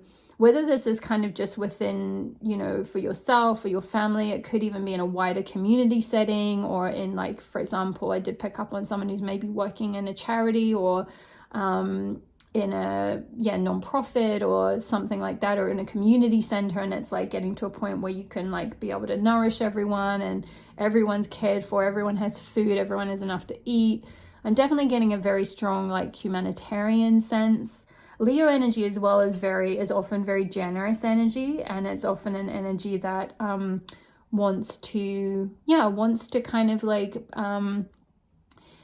help others and support others, and you know, kind of almost like mother and nurture others. That's Leo in its like high vibrational form, and in a sense, you know, it's light. The Leo light is like, yeah, being a leader, you know, being able to step up and like take care of others. You know, if you think of the lion, right, which is the symbol of the Leo, the lion is the king of the jungle. They are, you know, like, it's a very protective energy. It's a very like it's a leadership energy. It's like, yeah, the lion roars and everyone listens. It's like takes center stage and it's like, right, this is what we're gonna do, kind of thing. And so I get that like protective mama kind of vibe, whether you're, however you identify. You don't have to be a woman, but like just that energy of being a protector, being someone who kind of looks out for others, or you know, if not in a wider sense in your community, I feel like you do that very naturally, maybe within, you know, your friendship group or around your colleagues. You're kind of like, I'm hearing sort of mama bear energy, or just that kind of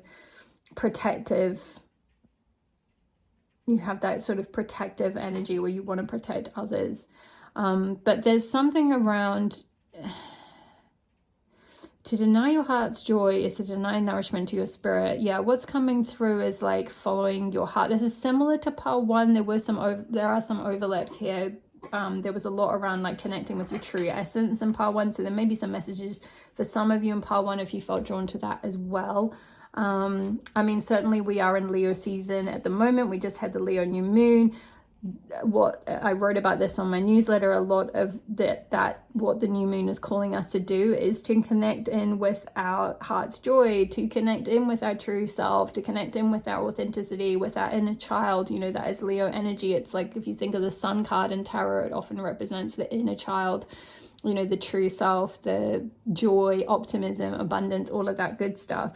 So there's something around kind of like, yeah, your heart will guide the way, like following your heart, living from that heart space is like really key to your abundance and prosperity. Let's get a Goddess Dream card. Oh, I got a lot. I'm going to just take the top one. So we've got strength and we've got another lion. Know your strength here with number 33. Interesting. Yeah. I feel a really strong, like a sense of, I was going to say actually when I was channeling, but it's coming through now because I don't think I can't remember if I mentioned it, about fortitude, having a sense of fortitude. I feel like you have a lot of fortitude, pile number 2. You maybe have gone through a lot of things in your life. Maybe that's why you have this very generous spirit, this aspect where you want to kind of protect others or look out for others, or provide, nourish others in some way, be a support center for others in some way. Because it's like, you are meant to kind of be that leader, I feel like. Whether it's in business, in your family, in your community, and in you know, your job, it's like you have this strength, this fortitude of spirit where you can be a leader. You can be in that position where other people can look up to you. We've got 29, 33, 41. Some of these numbers might be, for some of you, they may be your age. So you could take that as an extra confirmation. 29 in numerology reduces to 11. Some of you may be life path 11, which certainly requires a lot of strength, because the master number, life paths 11, 22, 33, they can be very intense life paths. It can take a lot of strength to go through them. Often you go through a lot of experiences that have to cultivate a lot of strength. And often there is an element of like leadership and all of that to those as well.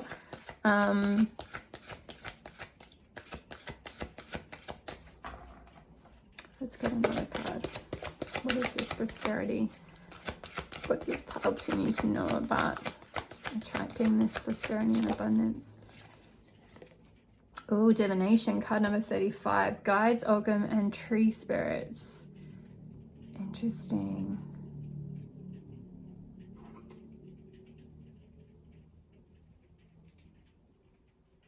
For some of you, doing something related to divination could be something that may bring you a lot of prosperity and abundance. Maybe some of you do something like tarot, or use some kind of divination tool.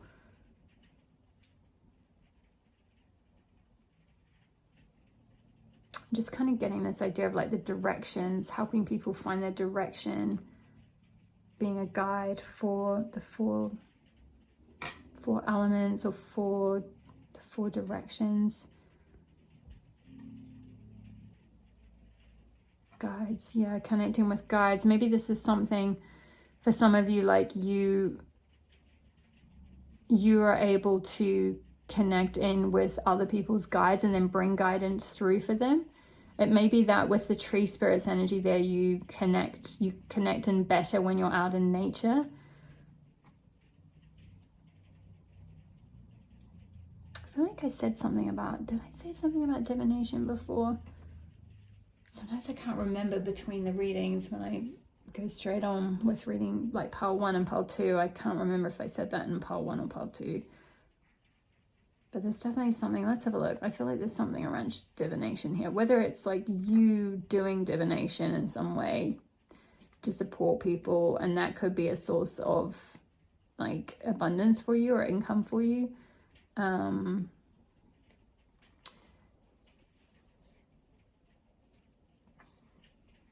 Okay, this is a sign called Fion's Window. It shows the symbols called Ogam, I've pronounced it wrong, pronounced Oham, Ogam, which is an early form of Irish writing placed around concentric circles. Each of the Ogam letters represents a tree and also forms the Celtic tree calendar. Each tree or Ogam represents specific energies, much like rune symbols. Each tree has its own wisdom and knowledge to share with us, and therefore makes an amazing divination system, but also a powerful way to advance our spirituality. The tree spirits are here to guide you. It may be time to work with the energies of the Celtic tree calendar and discover a whole new meaning to life, one that may take you on a journey of self-discovery, much like a spiritual pilgrimage. The trees have much wisdom, as we know, but there is much more we can learn from them. Upon drawing this card, you are being called to work more closely with these energies. The 3 staves at the bottom of the image have the Ogam symbols from left to right: hazel, apple, and elder. Interesting, one of them is apple, and you got apple on your 9 of Earth cards. That's a double message about apple, which is interesting because apples symbolize wisdom. You know, if you think of the apple that Eve picks and eats, she's eating wisdom from the tree of knowledge. And then it's now talking about hazel is known as the tree of knowledge. Seek its help when in need of insight, wisdom, creativity, abundance, and needing to tap into the source within you. Apple shares the month with hazel. It was a prized tree to the Druids for many reasons. It is associated with the fairies, the magical Isle of Avalon, and symbolic of fruitfulness, harvest, and abundance. It also, there we go. So that's a double message about like harvest, abundance, fruitfulness, plenty that is coming to you. It also represents a time to make a decision between good or bad things. It also means a time to rest and heal. The elder tree is associated with water and therefore emotions in its feminine aspect, but also offers support and possesses a strong male energy to help with foundations and spiritual protection. Wow. Yeah, what's really coming through strongly is about the tree of knowledge and tapping into the source within you, like the insight, wisdom, creativity, abundance. You know, being really resourceful about, the like wisdom and skills that you already have. Maybe exploiting those in some way, you know, like using them in some way, using the knowledge and wisdom that you already have. And then like, you know, like with these apples, the apples aren't just growing on the tree and then kind of being left. It's like they are being used to make, you know, to make pie and make, you know, these dried apple rings that can be eaten and, you know, all this kind of thing. It's like they're, sorry you guys, I just noticed the battery is going on my phone. Yeah, they're being used to make all these things to feed people. So it's like kind of using the knowledge using your connection to your guides or to that wisdom within, to be able to help people. And that will create abundance for you, I feel like, in some way.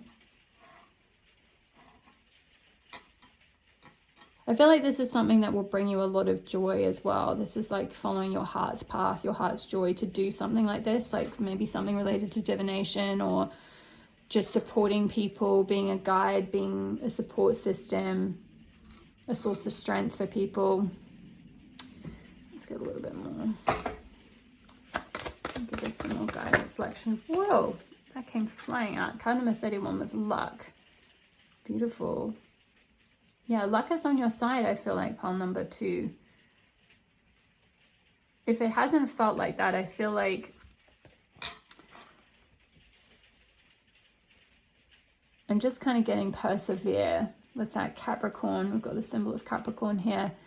Capricorn energy is very much that, you know, mountain goat energy that, you know, sets that long-term goal and then perseveres, you know, over, you know, through any, you know, you look at mountain goats climbing a mountain, it's such steep terrain. So through, you know, a lot of difficult challenges, it can still make that ascension, but it requires that dedication, commitment, perseverance. And you will get lucky, I feel like, even though it may have been a difficult road. I feel like putting that underneath that divination. Let's get into the tarot now. We can get a little bit more of an idea of timing. Can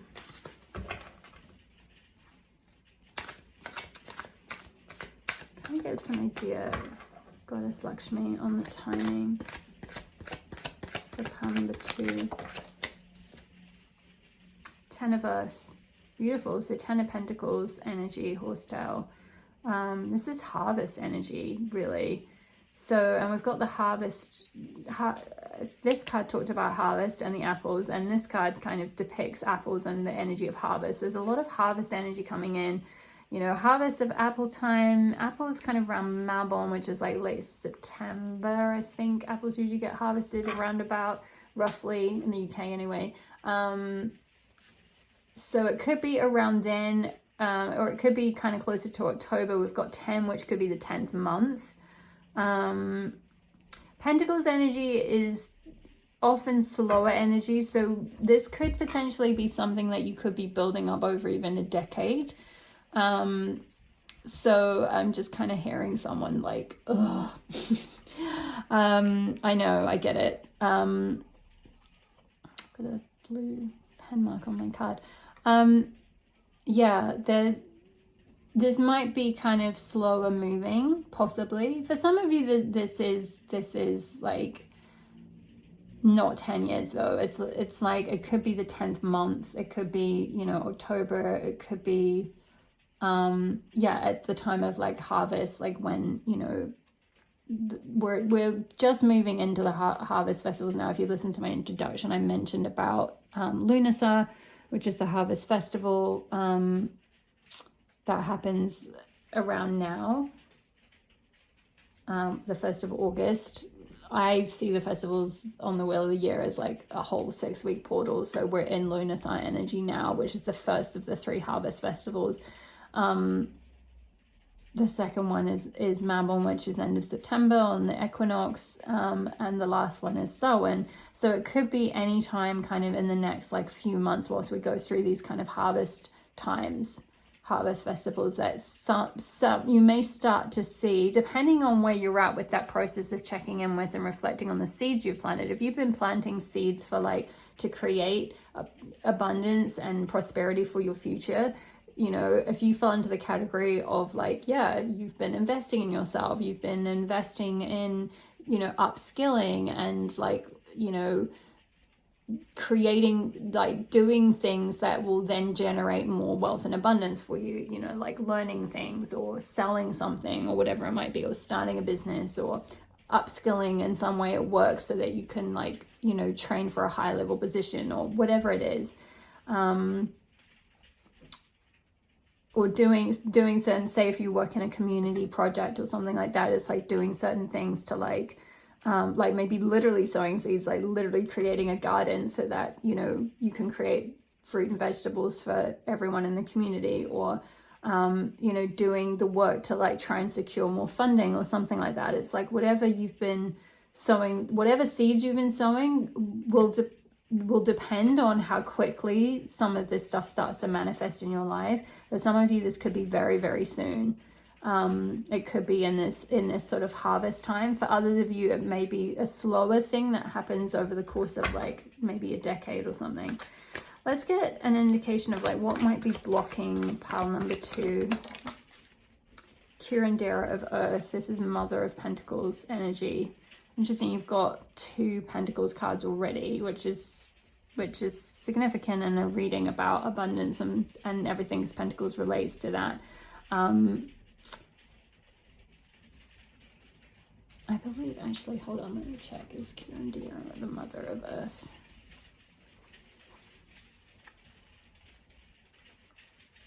Healers. Oh, no, it's like the king, sorry. The Madre is the mother. I haven't used this deck for a while, sorry, so I forget the titles. But yeah, so this is the King of Pentacles card. Interesting. I'm just going to have a look at the Finder of Earth. The living earth is our greatest teacher. Braid together love, health, and wealth and give it away. The Curandera of Earth knows that when we share the sweetness of life with another, all may thrive. She brings attention to the rich bounty that nature provides. She visits her garden and the wild places often and shares her knowledge freely with her people. Sweetgrass grows best in community with other prairie land plants. She understands, as Rob Will Kimmerer writes in Braiding Sweetgrass, sweetgrass flourishes when it is harvested and declines when it is not. That is so interesting because I've just been talking about harvest. The Curandera of Earth tends the land out of a heart of overflowing. She says, thank you, thank you, thank you. People are drawn to her grounded, steady presence. Her counsel brings faith and inspires prosperity. Wow. Maybe that's being a guide for people, being a healer, being a support system for people.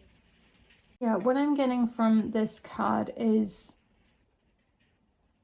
and what I was just reading was, this is the importance of sharing, and sharing your resources, sharing your gifts, sharing your talents, sharing your wisdom, sharing your, you know, your divinations, your guidance, what comes through. It's like, if you're blocked in sharing that,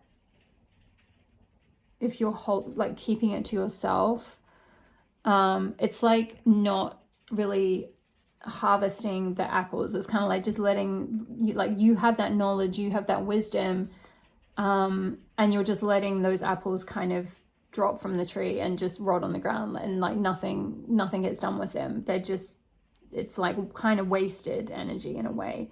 It's like you're not using it for what it could be used for, and it could bring you a lot of prosperity and abundance eventually, but it's like what's coming through from your guides is like you're sitting on it, like you're sitting on that gift, you're sitting on that wisdom, you're sitting on, you know, all this, like this strength, this knowledge with the apples, as I spoke about with the divination. You've got apples here as well. It's like, yeah, you have a lot to share. This card talks a lot about sharing, and so there's maybe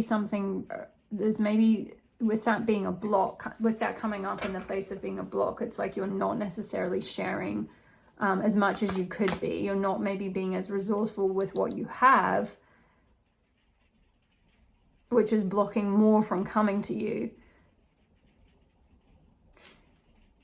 Like, I'm hearing like your gift is not just for you to have, it's for you to share. It's like a gift from spirit to you to then give to others. So it could be that connection, you know, if you have that strong connection with your guides or with others' guides, or, you know, an ability to do divination, or to just, you know, be a support for others in some ways. be, you know, that card talked about that, didn't it? The curandero of earth. It was like kind of,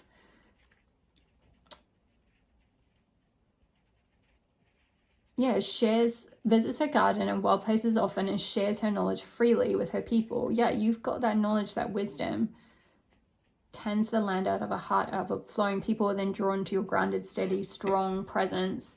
Your counsel brings faith and inspires prosperity. So people will eventually, when they're in a position to do so, you know, buy products from you or services from you or donate to you or whatever it might be. But it starts often with like giving. It starts from like sharing and giving and like just giving, like it said, going into the garden. And we have vegetable garden there and like sharing your wisdom. So maybe for some of you, this is, you know, if you want to take it literally, it could be a sign for those of you who are like connected with the earth, with gardening, with community gardening project, with food as well. There's a lot, you know, there's a lot of food, apples, you know, that kind of things. It could be teaching people how to cook, how to nourish themselves properly. So that could be a sign for you if that's the kind of thing you're into. If that's not what related to what you're doing, maybe you're more into like spirituality or divination or something like that, being a support system for people, then or providing knowledge or wisdom to people in some way, then this is more sort of energetic. It's more symbolic or metaphorical, if you like. You know, it's like, yeah, going into the garden, so to speak, of like all the resources, all the knowledge, all the wisdom you've gained of your life, and then like, you know, sharing it with others in some way. And I feel like you will be rewarded for that. Like it may not be like directly from those same people initially, but eventually like it's that compound interest thing, like it will grow, like, and you will receive abundance and prosperity back. As it said, it will inspire prosperity. Let's get a card for what does Pal 2 need to do? What should they do now to align? What's the best thing they can do to align with this prosperity and abundance? What is 5 of Air, which is 5 of Swords, White Sage. Yeah, I'm just kind of getting an energy of purifying.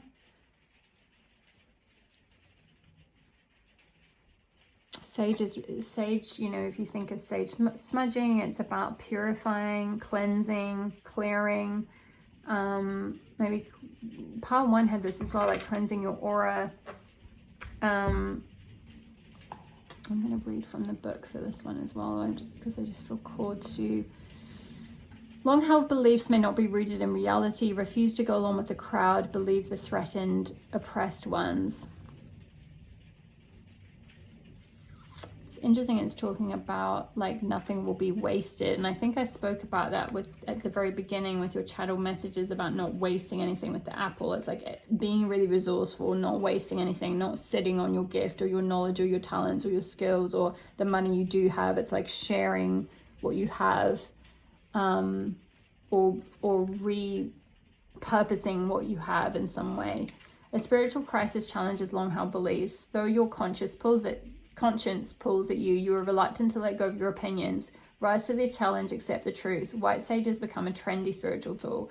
It is sacred to many of the indigenous people of North America, whose traditions are widely misused.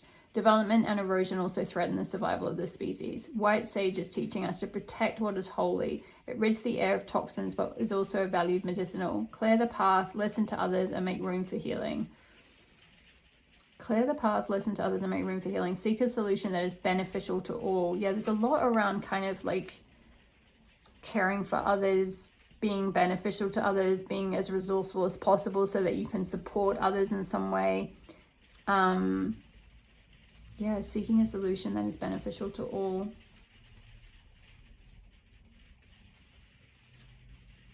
Refusing to go along with the crowd.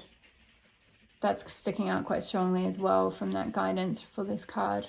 Refuse to go along with the crowd. There's some unique path. There's some sort of unique solution that you're meant to create that is, yeah, super resourceful. It's like not wasting anything. It's like finding a way to kind of solve something.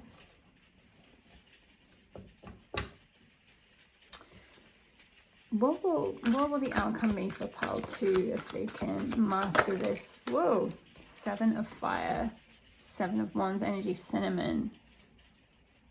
And we've got the lime. That's interesting. We've got cinnamon here and cinnamon at the top of your 9 of earth card. And we've got a lime on this card and here again as well. And lime in this card meant luck.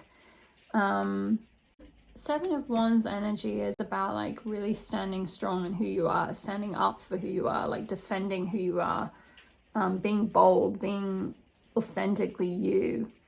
I'm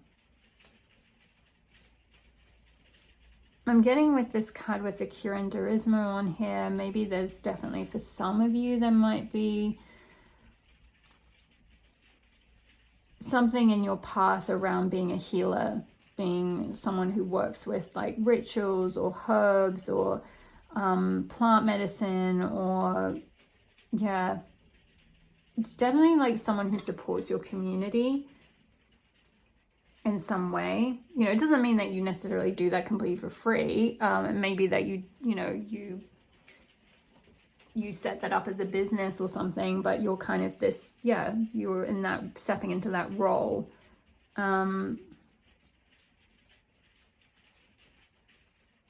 With that fire energy there, this is very like, it's wands energy, it's spiritual energy, passionate energy, creative energy.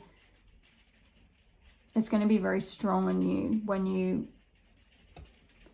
you're able to start aligning with this energy of like removing these blocks around like sharing your gifts, sharing your talents, sharing your wisdom, sharing your knowledge, you know, taking up a place of leadership with that Leo energy, following your heart, stepping into your strength and power, you know, really providing for others, sharing that wisdom and knowledge for others, being bold in who you are. I feel called to read from the book for this card as well. 7 of 5. There's some, the writing in this particular this particular tarot deck is really lovely. It's quite unique and specific to each card, which I feel like you've chosen a very unique deck, a very unique tarot deck, pile 2, because you are very unique yourself. So here we go. Answer the call of the ancients, seek vision from ancestors, take a stand. Yeah, take a stand for your whole authentic self. An image of the goddess eggshell and a sunstone are gathered on a table. A rosary is draped across a dusty book of curanderismo, healing arts, near a roaring fire. Cinnamon has been crushed for tea de canela, cinnamon tea, and now boils on the wood stove. A jar of cinnamon sticks remains opened and a lime is sliced. Ancestral traditions remind us who we are.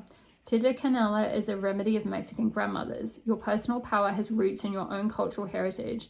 When you hear a call from the ancients, start with a study of your bloodlines. Learn the history, take the medicine, and eat the food of your people.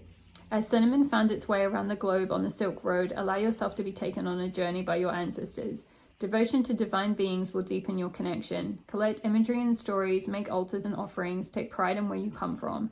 Stand up for who you are. Claim your sovereign path. Your foremothers will give you direction. Cinnamon is a strong and spicy remedy. Be assertive and bold in the expression of true self, which is really perfect for Leo season. It's very much, and the fact that you got the Leo card as well. So I feel like this Leo season will be quite significant for you, or can be quite a significant kind of portal for you. For those of you that received my newsletter, I did write quite a lot about the Leo new moon energy, and also Lionsgate, and we've also got Mercury retrograde in Leo at the moment as well. So yeah, there's have a look at that, because there's some guidance there around kind of, yeah, really boldly stepping into your authentic self and embracing all of that through this portal. So I feel like this time could be very significant for you, pile number 2, to help you step into like your true purpose, really commit to it, really be of service, and yeah, share your gifts, share your knowledge, share your talents, and from there that will like generate things back to you.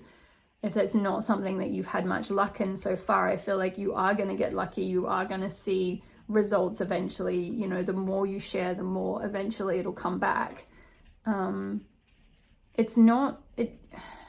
Sometimes on the spiritual path, this is something I've been told before, and it's definitely been true in my life, and I've noticed with other people in the spiritual path it can be in theirs as well. So this might resonate for some of you. Sometimes when you're on this type of path and you're sharing your gifts and your healing and whatever it might be, you will receive abundance and you will receive stability and support and like all of that from the universe. But it may not be from the same people that you give your gifts or the healing or the guidance or, you know, whatever it might be to. They may not be in a position right now to give back initially. But it's like you'll be, as you give to your community or as you give to people around you, it's like you will in turn be looked after by like the universe. It's like the universe, Goddess Lakshmi, sees the work that you're putting in, sees the effort that you're making, sees that you're reaching out and supporting, you know, the wider community or whatever it might be. And it's like other needs will get met in other ways, or certain abundance, certain like elements of prosperity will start to come through to you in ways you may never even expect.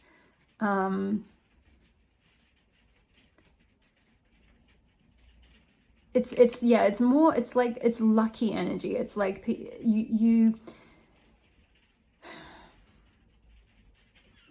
might not necessarily be really super rich or like have a massive bank account, but it's like everything that you do, it's like you kind of get aligned to all the right things in life, so you feel very lucky anyway. So it's like you don't necessarily get an exact like transactional thing from this exact same people that you're giving your gift to, but you know, eventually one day it's like you kind of pay it forward, and then some incredible luck comes back to you where like, I don't know, you just get given a house somewhere, or you just get given like an amazing beautiful holiday or something. Like everyone pulls in and like buys you some incredible gift, or like, I don't know, you might get some kind of material abundance in ways you don't even expect, that don't necessarily come directly through like what you're giving to, especially if you are doing something related to being in your community, being sort of a support for people or something like that. I mean, I don't want to say that you're not gonna, it's not like it's not possible for you to manifest abundance and prosperity. It's just keeping an open mind about how that might actually show up in your life. And also there's a lot here, a lot in these earlier cards, especially around sharing your gift, particularly that Kirandira of Earth. Sharing your harvest, sharing your gifts, sharing your knowledge, your wisdom, not just, and like what channeled through was like not just sitting on it, not just holding it within, not just keeping it to yourself. For some of you, you are starting to share it, but it's like maybe stepping that up even more with that Leo energy, stepping into being more of a leader.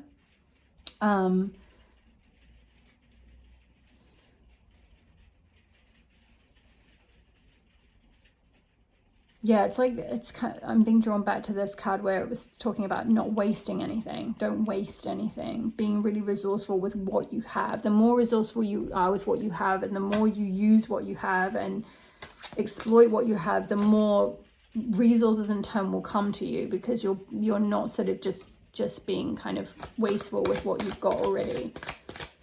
Let's get a couple of crystal cards and I'll finish up with a Love Your Inner Goddess. Like that one jumped. Budstone, start something new. Sometimes we hold ourselves back because we are afraid to start something new. Is it the right thing to do? Will it be successful? Do we have what it takes? Budstone helps you start and let it unfold. You don't have to know exactly how to do it before you begin. You'll learn as you go.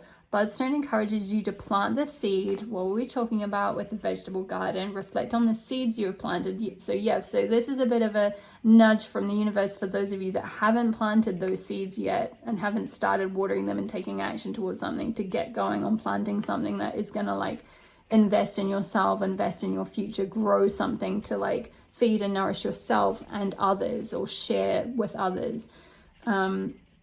So plant the seed, let it germinate, water it, and watch it grow. And the affirmation is, I enjoy the process of starting something new and gaining experience as I go. Yeah. So for some of you, you might feel a bit like,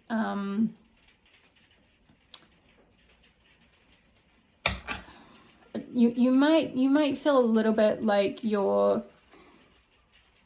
not experienced enough at this yet. Maybe if it is something like divination or some kind of community project or something that you're wanting to start, or starting a business or something like that, it's like you might really feel like, yeah, like you're just a beginner or you don't know enough yet. But I feel like it's like you will learn as you go. You'll gain experience as you go. Everyone has to start somewhere. Like you'll pick up more knowledge, more wisdom, more skills as you go along, but you have to start somewhere. So it's like start planting those seeds. And also I feel like where it's saying, is it the right thing to do? Will it be successful? I feel like this reading is saying, yes, it will. Start it. Do it. It will be successful. It is the right thing to do. It will, as long as you're like sharing and coming from that like generous place of like giving your knowledge and wisdom back, and following your heart as well, like not denying with that Leo energy, to deny your heart's joys, to deny nourishment to your spirit. If you're not, you know, like blocking your heart's, you know, what your heart wants to go towards, you can't go wrong. Let's get another crystal card. Let's get another card for Kyle. What crystal? Ooh, blue kyanite, higher guidance. Blue kyanite acts as a bridge between the physical plane and the astral realm. The combination of blue and white throat and crown chakras helps you communicate and receive messages from your spirit guides. And we had that with divination as well, connecting with your spirit guides. So your spirit guides are trying to communicate with you, I feel like, big time. Pile number 2. For some of you, this could be, you know, what you're thinking of starting is something where you're sharing guidance through your spirit guides, like you're being a channel, you know, a tarot reader, doing some kind of divination, something like that, or just being a guide, you know. Could be something shamanic possibly.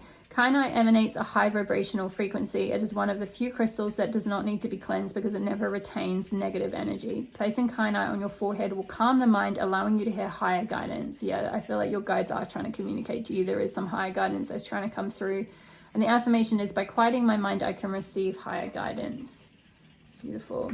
Let's finish up with a Love Your Inner Goddess card. Love Your Inner Goddess card for pile number 2. Freaking beautiful. It's better to be absolutely ridiculous than absolutely boring. Card number 16. Let's get the guidance for this. Okay. You are here to march to your own beat. You can be happy and free whether the world looks at you with awe, admiration, confusion, or love, or all of these at once. Others can love you even if they can't always understand you. Being different doesn't have to mean being alone. It's only when you try to change yourself to fit into a stereotype that you will lose your way, become unhappy, discover obstacles, and feel increasingly rejected or defeated. The universe doesn't want you to be someone else. It wants you to be you. When you quit trying to fit in and enjoy being yourself, you win. Normal is not for you. Don't be afraid of that. Deep down, you are the good kind of crazy, an individual. You would never be happy trying to be the same as everyone else. You have an inner sense of justice and a need to question authority when it doesn't earn your respect. This may make some people uncomfortable, whilst it inspires others to think for themselves and not automatically assume that everything they are told is correct. We need more of this in our world. You are a free thinker with a different point of view to most people. This isn't a sign that something is wrong with you, but a sign of something special, a gift to see and express things differently. The world needs much more of that too. Your weird streak is a proverbial breath of fresh air, preventing preventing unimaginative collapse into the boredom of sameness. It also makes you a divine poster child for others who want to break free from conformity and unapologetically be truly themselves. It means that you get to dream up your own destiny and you don't have to worry what anybody else has to say about it. The universe will support you every step of the way because it so enjoys you just being you. And the sacred ritual is, use the art of self-expression to free your beautiful strangeness. That could involve expression through fashion, writing a poem or a song, busting out some unconventional dance moves at the beach, or hugging trees in the local park. Go with whatever feels joyfully freeing for your freaking beautiful soul. Oh, I love that. Yeah, marching to your own beat, doing things your own way. It's kind of coming back to the 7 of Fire card as well, which that was talking all about like standing up for yourself in a bold way, like being unapologetically you. Yes, taking a stand for your whole authentic self. because it is a beautiful self. Like you have a lot of like, there's a unique aspect of you, there's this unique expression I feel like that wants to come through. And like, yeah, this card talked about be assertive and bold in the expression of true self. So that's like a double message about that. And also, yeah, starting something new, listening to your higher guidance, sharing your wisdom and gifts, very important. Pile number 2, and persevering with that Capricorn energy, and luck will find you in this initiative, in this thing that you're here to share. But yeah, share your gifts, share of yourself. You know, if it's not a specific talent or skill or knowledge that you're here to share, it's just sharing of yourself, being generous of yourself, you know, sharing your energy, your time. You know, I feel like you are a very beautiful soul. I feel like you're naturally very connected. So even if you don't feel like you have a particular skill like tarot or, you know, divination or, you know, whatever it might be, it's just your energy. There's something around sharing your energy, sharing yourself, being bold, being expressive. For some of you, I feel like it is connected with healing, but for others, it might just be more like starting something and seeing where it goes and seeing like how it evolves. Just sharing what you know to be true, you know, just being yourself.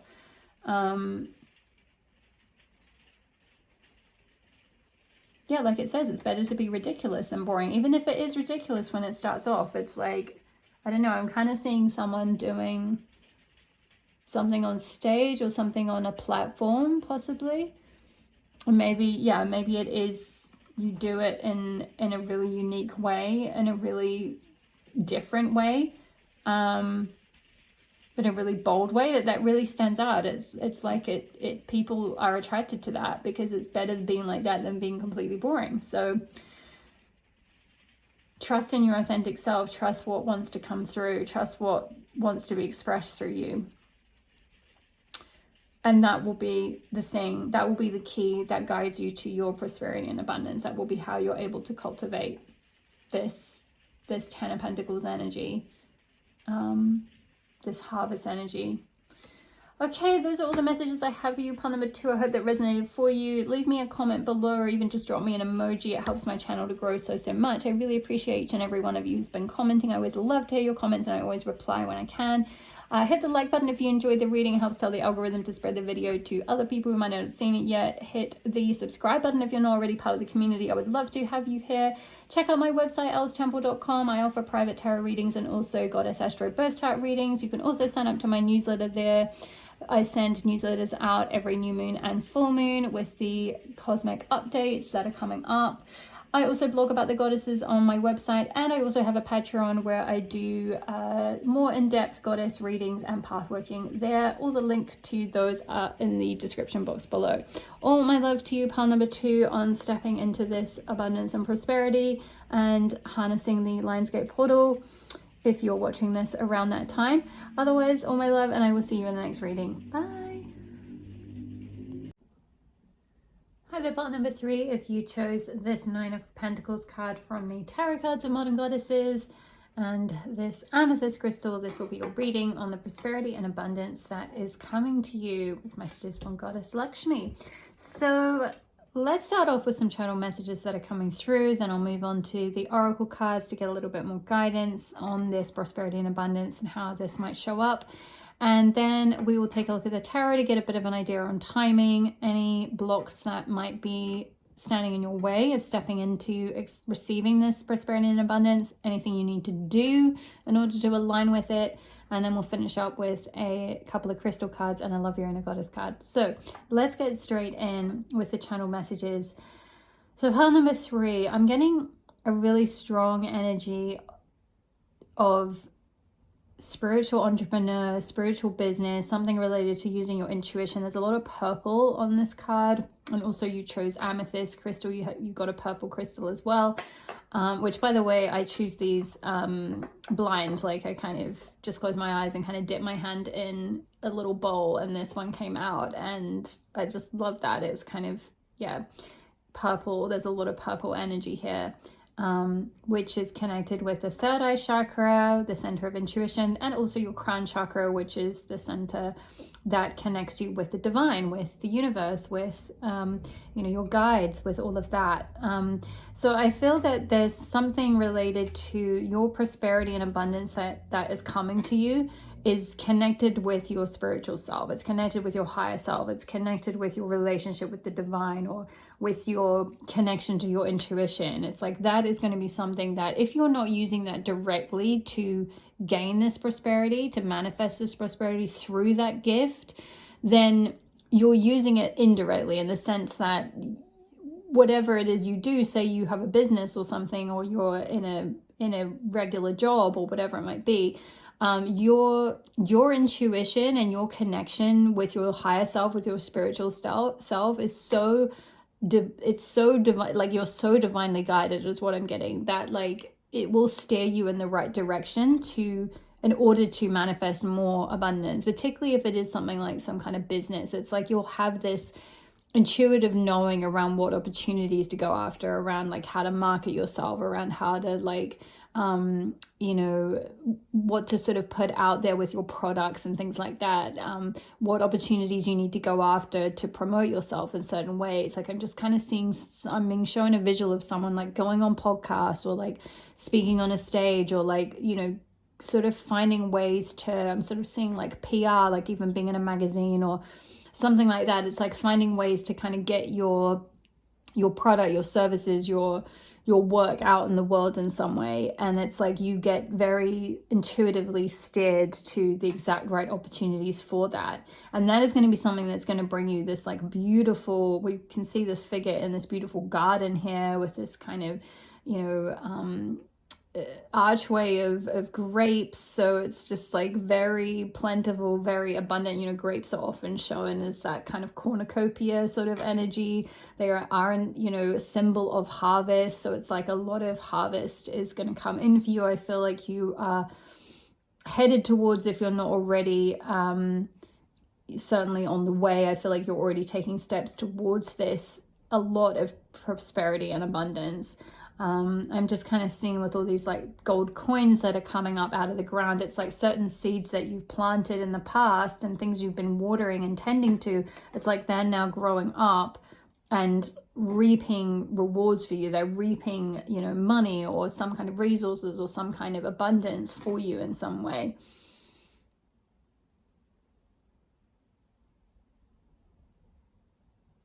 I feel as well that you're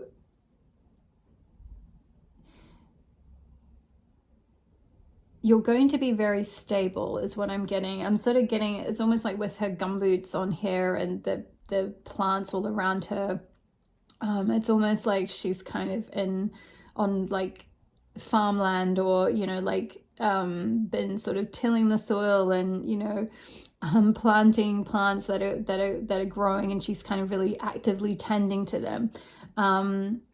You may be doing that literally, but it's more of a figurative energy in the sense that like, everything you've been tending to, everything, all the effort you've been putting into something to see it grow, it's like it's going to create a lot of stability and security for you. I feel like it's just this very grounded energy with this pile.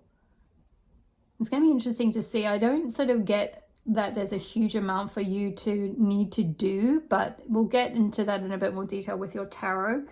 Other than just like continue to trust your intuition, really continue to follow your intuition. Amethyst crystal could be a good one to like, just really help you sort of trust that in those intuitive nudges that you get through, particularly if you're not necessarily, like a spiritual entrepreneur or running a spiritual business, or like directly using your gifts. Usually if you're kind of doing that, it's a muscle that you're using all the time because it's kind of what you're doing as your business. So you may cultivate a stronger sense of trust if that's what you're doing for clients. But if it's more just using your intuition for something else, like just generally in your life to kind of align you with the right opportunities, then amethyst crystal could be a really good one for you. So I'm going to put the tarot deck to one side for now. I'm going to start off with the oracle cards to get a bit more guidance. Let's So Goddess Lakshmi, can you tell us more about this prosperity and abundance, or what pile 3 needs to know about aligning with the prosperity? Whoa, okay, we got 2. Roosters and Hens, card number 35. A change of scenery is calling. Embrace the adventure that awaits. That's exciting. And Dried Flowers, card number 15. Take solace in knowing that the end of a journey marks the dawning of a new one. Ooh, interesting. I feel like kind of starting with this one. Yeah, some kind of change, some kind of, ending of some journey. Is something's closing out, some cycle is closing out, something's ending in your life. This could be, if you are going into business, if you're becoming an entrepreneur or something, and this could be like ending a journey of being an employee, right? Or working for a certain company or something like that, or on a certain career path, and then you're shifting to this dawning of this new journey of being an entrepreneur or starting your own business, or doing something different, something more spiritual related, potentially something that's using your intuition a lot more.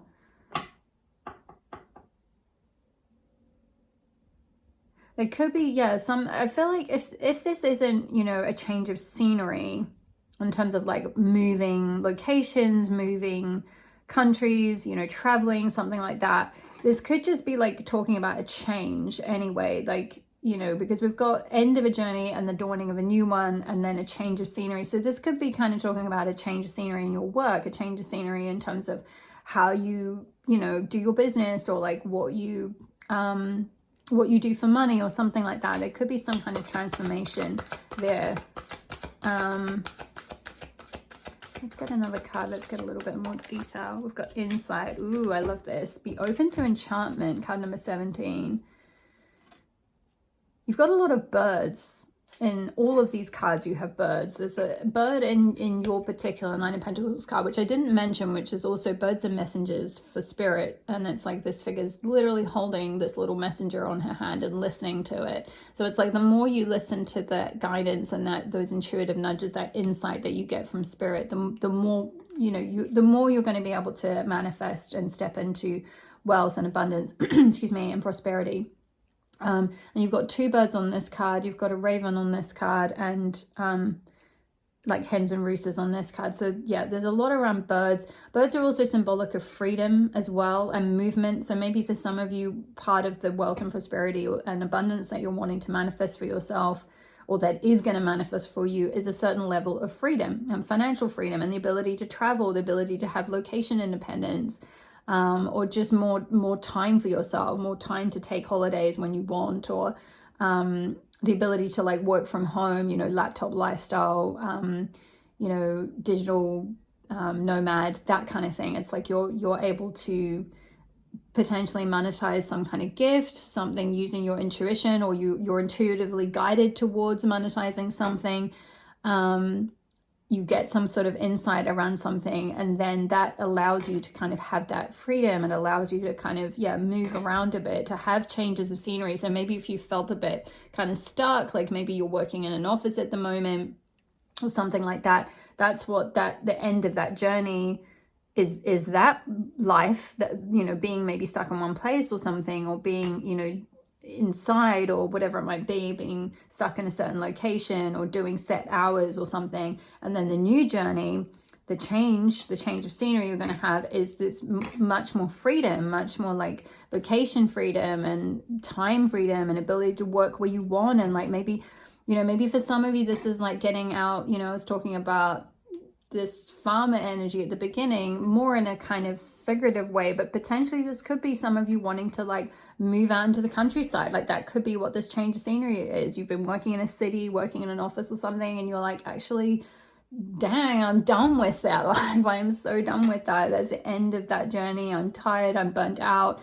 I don't want to be in the city anymore. I want to be able to like, be out in nature. I want to have like my own hens where I can pick my own eggs fresh every morning, and I want to grow my own, flowers and plants, or have my own vineyard, or, live near the woods, or be somewhere where I can like, take walks amongst the wildflowers and all of that kind of stuff. I can really resonate with this. This kind of happened to me. I lived in London for like years, almost a decade, and then moved to a smaller city. And then now I live in Cornwall by not very far from the ocean, and I take walks on the countryside all the time, and like my life has completely changed from how it used to be, and I have a lot more time freedom, a lot more location freedom, you know, so I can really resonate with this. Like if I could do it, you know, you can too. If it's something that you want to do, maybe for some of you this is already happening, it could be already in the process of happening, or something you've already done, or something that you've been thinking about for a while, feeling like this call of this change of scenery. I feel like with this be open to enchantment, I feel like there's something, yeah, something really magical that spirit wants to kind of send your way. There's a lot of like, I'm sort of getting like possibly the path that you were on, or this journey that's ending was one where like you didn't necessarily have the like time or capacity to like notice the magic in life, and like, you know, to be able to smell the flowers, and to be able to kind of like enjoy the small things in life, and like see the changes in the seasons, or be able to be out in nature and all of that, and kind of like see the magic of the natural world, or of just life, the synchronicities and all of that kind of thing. It's like I feel like you know about that, and you sometimes have experience of that, but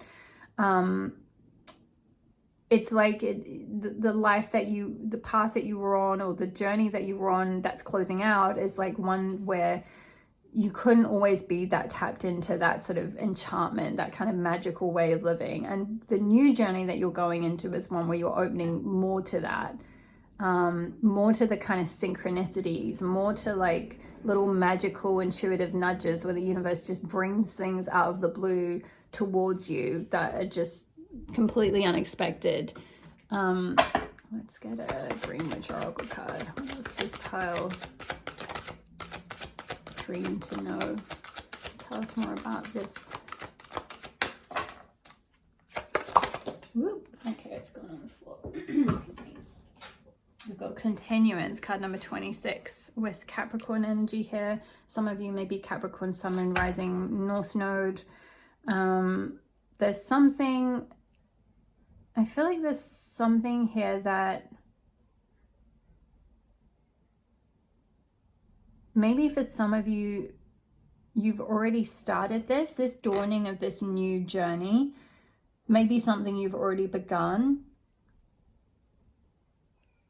And there's this guidance to like keep going, to continue, keep on that path, keep following that, keep persevering. You know, Capricorn energy is very like, it's the mountain goat. It's the energy of, you know, seeing a higher goal and taking those steps, putting one foot in front of the other, and just keeping on going until you get to the top. It's like it's earth energy, it's earth sign energy. It's very like methodical and driven and ambitious, and like we'll just go to the highest place possible, because that's where it's decided it's going to go, and it just goes after it. And there will be obstacles in the way, and sometimes you will feel like giving up, but it's like you allow that to be there, and then you just keep putting one little goat paw in front of the other, one little goat hoof, in front of the other, and just keep on climbing up that mountain.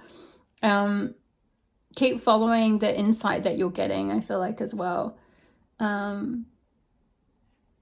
Yeah, there is, I feel like, some kind of adventure that spirit wants you to go on.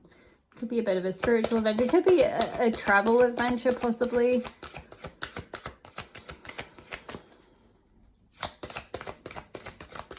Get another card and get some more guidance. Whoa, okay. Peace Walker, peace, gentle, and forward. Interesting. I was just talking about like taking one step forward after the other, putting one foot in front of the other. There's something around moving forward, continuing, going forward gently on your journey. Card number 9. And then we've got card number 24, the Morrigan, power, courage, and strength. Beautiful, very strong energy. Yeah, it's going to require a lot of courage. This change, this dawning of this new life, this change of scenery that's calling you, whether it's like a physical change of scene, like moving house, moving countries, traveling, or changing jobs, changing career paths, something like that, changing, you know, where you work from, whatever it might be. It's like that is going to require a bit of courage and strength to go after that. Let me just see these on the shot. Yes. yeah, it's going to require a bit of, definitely some trusting your intuition.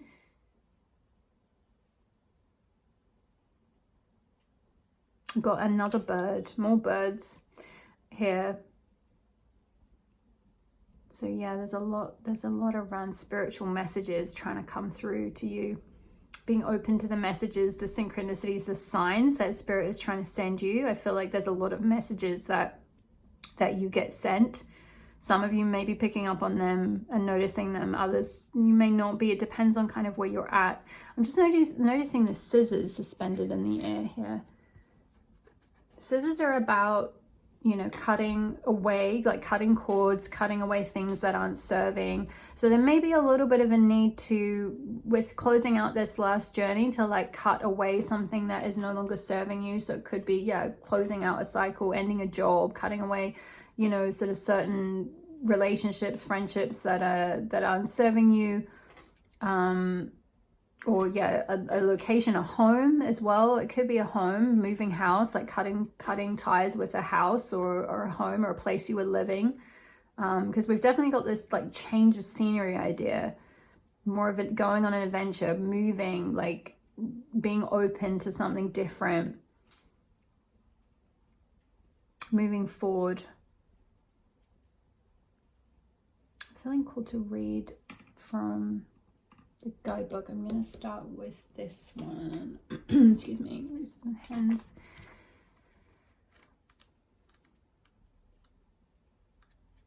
Okay.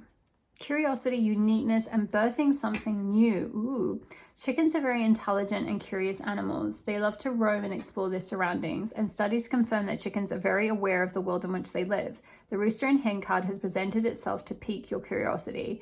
This is your call to try something different, to go on an adventure, to shake things up and expose yourself to something unusual. This card can indicate travel or a desire to experience something outside your daily routine, because sometimes all that is required to get out of a rut is a change of scenery. Consider taking a trip if that is accessible to you. Doing so will open your mind to new ideas and may even introduce you to a fresh passion or life purpose. Ooh. If traveling is not an option, brainstorm ways you can switch things up at home, such as moving around furniture, working in a coffee shop for the day, or taking a stroll around your neighborhood. You never know who you might meet or how taking the long way home one day might change your life forever. Ooh, I love that. Be open to enchantment. Yeah. I feel like there's something the universe is guiding you towards, some new opportunity or something exciting, some change, something really magical that you'll discover once you change up your scenery in some way. Like I said, even if it's just working from a different place, or like, you know, going on an adventure, going on a trip, traveling, taking a different way home. It's like you'll receive, there'll be some kind of magic that will happen.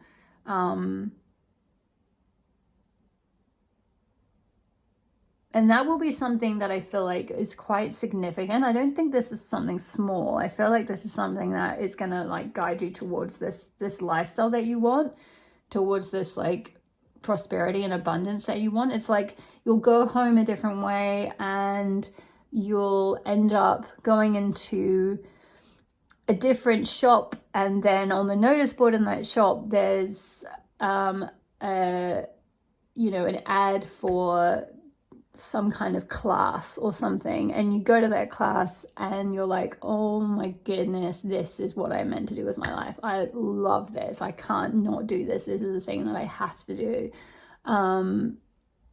Or something like that. Or like you'll meet someone really significant, whether they're a mentor or like they might be a life partner, or just something really magical. I feel like is going to happen once you like mix things up a bit, is what I'm getting. Change things up a bit. Do something a little bit different. Do something outside of your routine.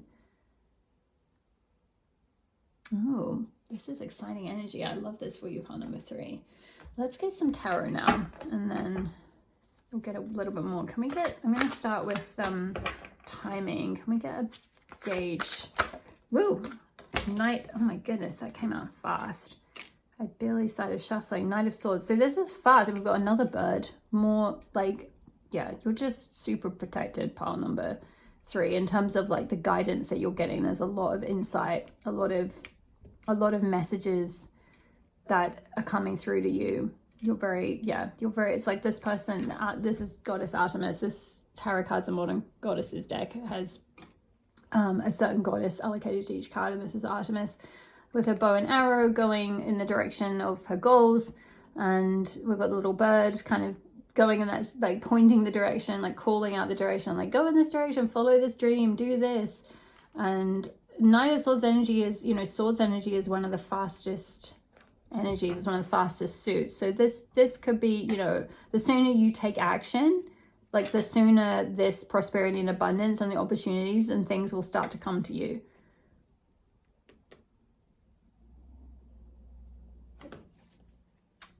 Get any more of an idea of timing? If they start taking action, can we get an idea of timing? Can we get a bit more of an idea of timing? Okay, Queen of Pentacles. I'm not really getting a timing from this. I feel like Spirit's being a bit obtuse. It's kind of like just saying, like, the sooner you take action on going towards this kind of stepping into being this Queen of Pentacles, like the sooner you'll be able to harvest this prosperity and abundance that you're wanting for yourself. I'm hearing the sooner you embody this energy, the sooner you like see yourself as this Queen of Pentacles, like step into that sovereignty, the sooner that, the kind of like all the abundance, all the fruit of, like the fruits of your labor, you know, with that continuance and the Capricorn card, it's like the more you take action towards your goals and dreams and keep going after it, it's like you'll start to reap the rewards of that. What might be blocking? What's blocking pile 3? What's blocking pile 3 from this abundance? Or what might be blocking pile 3 from this abundance or prosperity? The High Priestess. Not listening to your intuition. Yeah, not following your insight. That's why Amethyst came out. Interesting. So yeah, for some of you, I feel like even though you are highly intuitive, like you essentially are this High Priestess energy naturally. You do have this gift and you are very spiritually connected, but for some of you, you may not be following it or taking action on what it's telling you or like trusting it. It's like,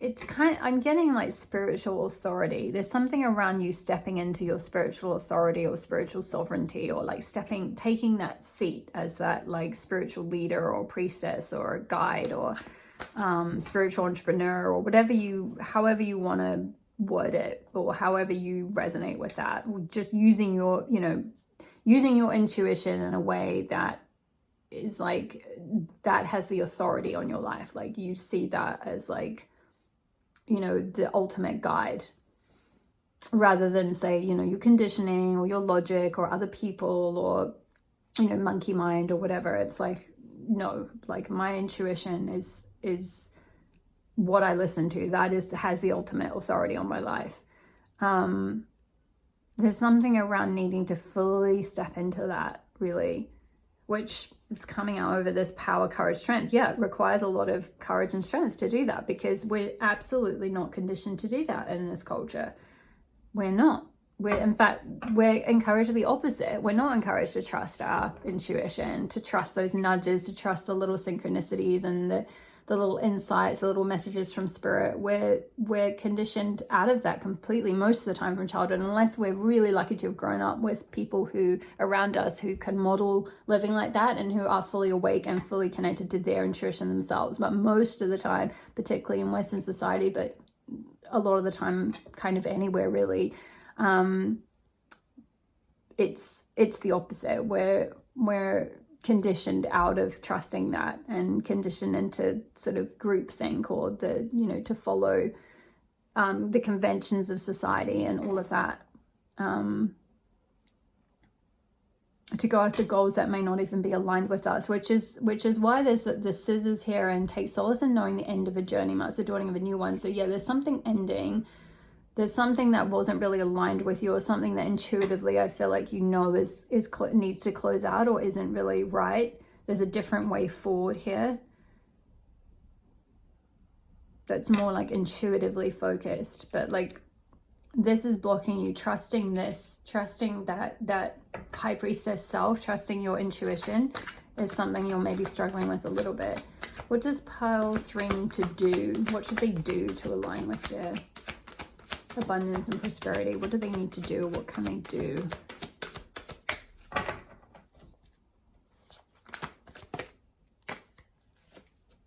Okay, 6 of Pentacles and the World. So interesting. We've got a figure here holding 2 little presents, and one of them is purple and one of them is red. Red is the root chakra. Red is symbolic of the root chakra, and purple is symbolic of the crown chakra. So I feel like that's significant for some reason. It's like balancing survival needs with like the higher self and your spiritual needs and your spiritual goals and all of that. Because the sixes in the tarot are about balance. And 6 of Pentacles is like an equal balance, a give and take. There's something around finding a balance, a give and take. It's interesting. Pile 1, I think, got this as well. Then maybe if you felt called to pile 1 as well, there may possibly be messages for you there. I think it was pile 1, unless it was pile 2. Gosh, I lose track now. I've been channeling for a while. But essentially, I remember talking about, with that particular pile, about balancing the kind of masculine and the feminine, and the doing self and the receiving self. For you, pile 3, I get this more as a balancing your higher self, that high priestess self, your spiritual self, the guidance that you get from spirit, like your spiritual mission, your spiritual mission. Like possibly, I did kind of pick up with all the purple in your very first card, this sort of sense of being a spiritual entrepreneur of some sort, or a spiritual teacher, or at least using your intuition very heavily in your life in some way, and how you earn money in some way. And there's a need to kind of find the equal give and take, find the equal balance between that self and your like root self, which is like your childhood self, or your the self that's interested in survival, in like material things, stuff that's related to the earth plane, like, am I going to have enough to buy what I want, and am I going to be able to do this, that, and the other, and kind of more egoic needs, I guess, versus the spiritual needs. And there's something around balancing those two out in some way. What you need to do is find that balance between the two of them, not so heavily on the sort of perhaps root chakra path, which may have been the path you were previously going down, or how you were previously earning money was more maybe from something that wasn't related to your spiritual self, or using your intuition in any way. It was more coming from, just root chakra needs of like, well, I just need to do this job because it pays really well and it puts food on the table and and it's like, it gives me more security and stability, and that's fine, and there's nothing wrong with that. But it's like, I feel like what wants to come through is this more enchanting, magical, like adventurous, exciting, intuitive, spiritual led life, like possibly doing something, being a kind of mystic or something along those lines. And it doesn't have to be, but it's just, and so it's somehow finding that balance, but also not tipping so far towards doing the sort of the spiritual and focusing all your energy on spirituality and your spiritual path, that like you neglect, your base material needs and your survival needs. It's like balancing both, finding that happy equilibrium between both. And then we've got the World card, which is about like sharing your gift with the world, essentially, like putting yourself out in the world. The World can also speak to endings and beginnings as well. It's the last card in the major arcana, and we did have the take solace in knowing that the end of a journey marks the dawning of a new one, which is exactly what the World card is. It's that end of that cycle, meaning the beginning of a new cycle. So one particular cycle is in your life is closing out and something brand new is starting. And I feel like what is starting for you is this Six of Pentacles energy, this more balanced give and take, this more balance between your higher self and your earthly self, between your spiritual mission and your like survival needs. It's like you're finding a way to like make money, make abundance for yourself out of like your gifts. I feel like also the more you share your gifts, your spiritual gifts, and this came up a bit in part 2 as well, the more you share your gifts, the more abundance that will come to you. I'm seeing as well with the autumn leaves here, this could be coming as early as this autumn, whenever autumn is next for you, wherever you are in the world. Or at least you may start around that period of time to start sharing your gifts more. Or starting this new cycle.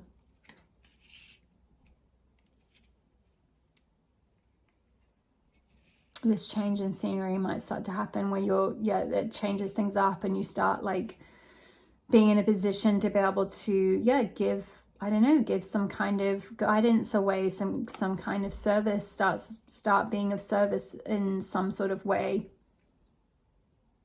And the people in your community or the people around you, your clients or whatever it might be, followers, whatever it is, they're like really waiting for it. You know, they're there with open hands, like, yes, give me this guidance, this knowledge, this wisdom. I want to know this.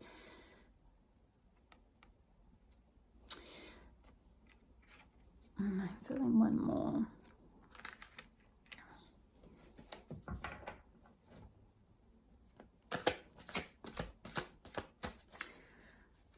What will the outcome be for pile number 3? They're able to take this guidance on board. 5 of Pentacles.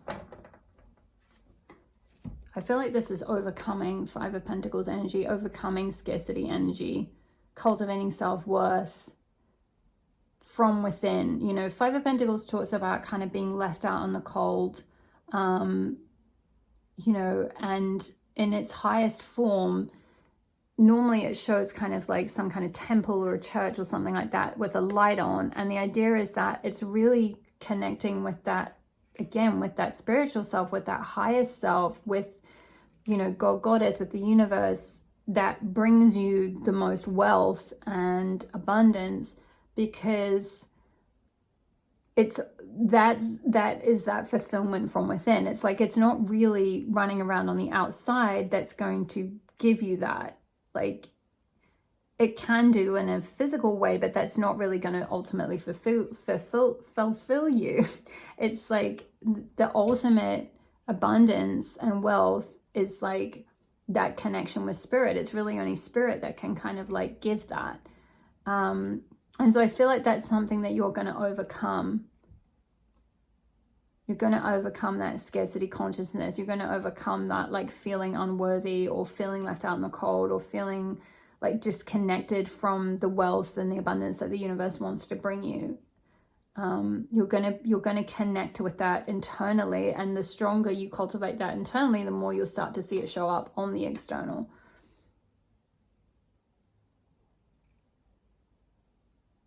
And again, we've got the autumn leaves, so this could be happening around autumn time, but also autumn is symbolic of release and letting go, and we've got this kind of like talking about the end of a journey. So there's something that you're releasing here, something that you're letting go of, some old path or old way of being or place, or just level of consciousness. This could just be where you're at with your level of consciousness. You're releasing scarcity consciousness. You're releasing looking on the outside for proof of how you're valuable, or how you're, how abundant you're going to be, or where you're going to get the abundance from. It's like you're turning that back within and cultivating that from within. That's that Queen of Pentacles energy. I feel called to read from the guidebook for this one. Five of Pentacles.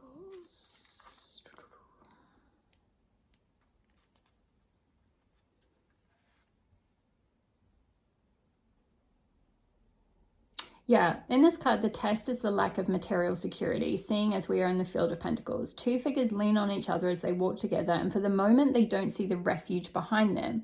In this card, we find both material poverty and spiritual wealth. The lesson of the Five of Pentacles is to remind us that true wealth is what we have inside, our values, our imagination, and our resources. In difficult times, we can tap into ourselves to recover warmth, strength, and courage. And we've got courage here with the Morgan as well, so it's a double message about courage. So yeah, so possibly for some of you, this end of a journey might have been like you've lost a job, or you've been made redundant, or you've left a job of your own choice in order to follow another path, but it's like something that is a big step back materially for you or financially for you or something. So you may be feeling, you may either have been in or now be in a sort of state of like what you deem to be like material poverty. But it's encouraging you to tap into that wealth within. It's like focusing on that, the spiritual wealth. It's what you have inside, and you can tap into that to find that like strength and a sense of like warmth. It's like that can actually warm you even when you feel like you don't have a lot going on the outside yet. Let's get one more. Pile 3 is able to tap into this inner spiritual wealth. What is the likely outcome? Oh my goodness, you can't make this up. Ace of Pentacles.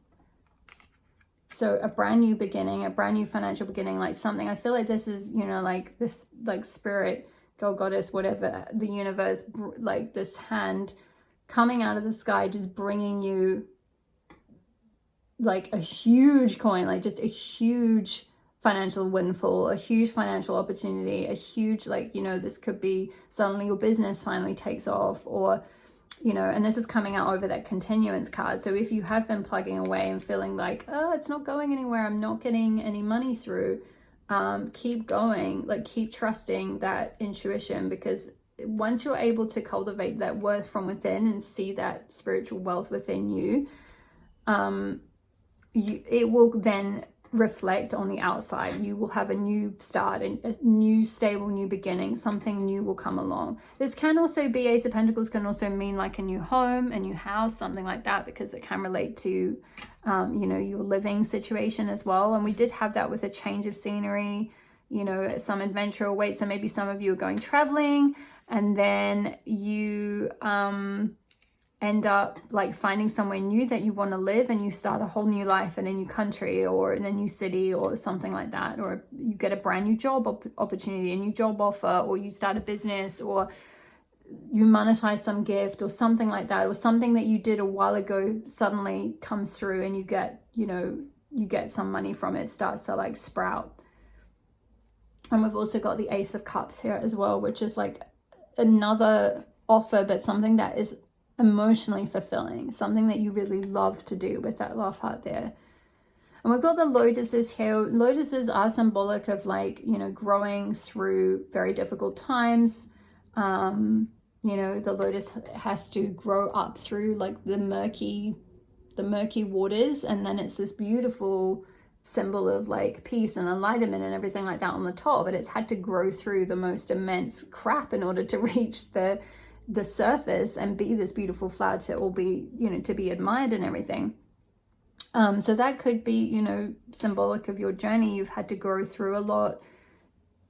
There's been a lot that's tested your strength and resolve, which is why the Morrigan is here. She could be a good goddess to work with. I haven't done a blog post yet on her, though I did do a reading with her on my Patreon. So for some of you, if you feel particularly called to that goddess, to receive some messages from her, you could check that out. I am still offering a week free trial on my Patreon, so have a look there. There could be some additional guidance. I felt called to kind of talk about that. Let's get a couple of crystal cards to finish off with. Wow. What was I saying about you guys are really protected? Absolutely. Sugar light.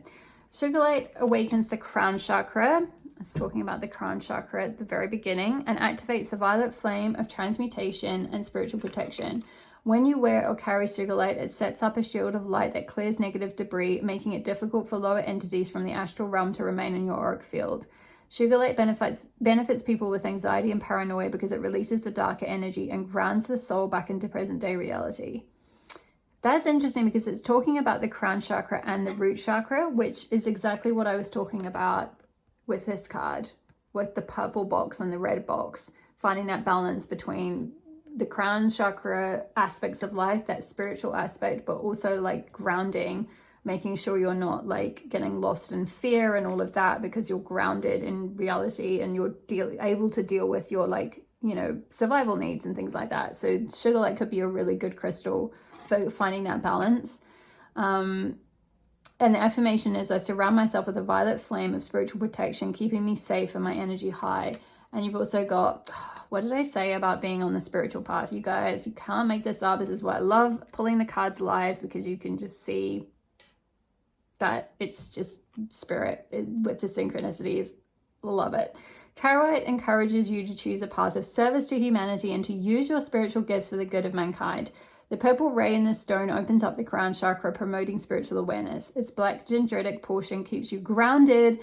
Another message about being grounded, and helps you stay on your path. Carolite can also help overcome insomnia. It calms children and can be beneficial for people with autism and bipolar disorder. And the affirmation is, I use my spiritual gifts to be of service to the world. Ugh, love it. Yeah, High Priestess. You are this High Priestess. Pile number 3. Could also be why I mentioned my Patreon. I do have a tier on my Patreon called the High Priestess tier, which is all about like readings to support you in stepping onto the spiritual path of being this priestess, being a guide, a healer, a teacher, a priestess, someone who gives that guidance, who can encourage people onto the spiritual path. So that might be something that, yeah, you feel called towards, or it doesn't have to be with me. Absolutely seek out whichever teacher you feel connected to and supports you. I just wanted to kind of put that out there in case you're feeling called to receive some extra support at this time. But yeah, there's something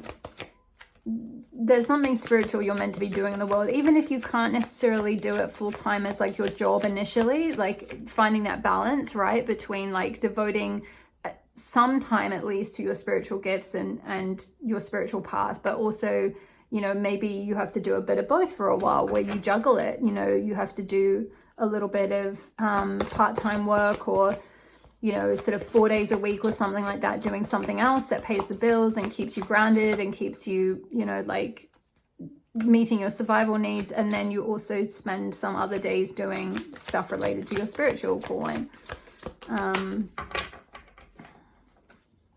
Let's finish up with a Love Your Inner Goddess. White Sage, I love it, 23. Okay, I'm just going to go straight to the guidebook for this one. Okay. It's safe to let things unfold as they will. You don't need to fix things nor try to force something to happen. The universe is already working things out for you. There's no need to question your vision or your intuition. That was the High Priestess being a block. That's where you're questioning your intuition. So yeah, there's no need to question your vision or your intuition just because situations are working out differently to how you thought they would. So that could be linked to about some kind of journey closing out. So maybe something's ended that you didn't think it would, or you've lost something that you were working towards and it looks like it's not working out the way you'd hoped or the way you thought it should, but it is working out the way it's meant to. The universe is a little bent and certainly has a sense of humor, but ultimately it is kind and knows the best way to accomplish all that needs to happen. You're very much part of this. All things will come together in the correct way at the best time. The universe has your back. Trust that you are being helped. Spiritual guidance. You have insight. You have insight. Double message about insight. You have insight, pile number 3. You can see things that others can miss. You understand that to see what is true, you have to look beneath the surface. Your soul is a sage, a wise one. You know the value of patience, even if it isn't always easy for you to be patient. You know that sometimes you must wait, but that the truth will always eventually emerge. So you don't need to rush in and try to figure something out. White sage comes to you when you need to know that the truth will become clear at the right time and in a way that you will recognize. Trust your intuition and value your insight. Don't torment yourself with doubt because you think you've made mistakes in the past. Sometimes we need to have certain experiences and challenges in order to grow, and we are temporarily blocked by a higher power from seeing the truth until we are ready for it. For now, all you need is patience, honoring, and trust. At the right time, you will see and understand, and so in time will others. Don't lose your power to worries about anyone or anything. Be at peace with yourself and life. And we had peace with Peace Walker. So it's a double message about being peaceful and calm and releasing that anxiety. And we had that as well with the, was it the spiritual protection about, benefiting people with anxiety, grounding your energy, being more in peace. Very important for you, pile number 3, in order to like step into that abundance.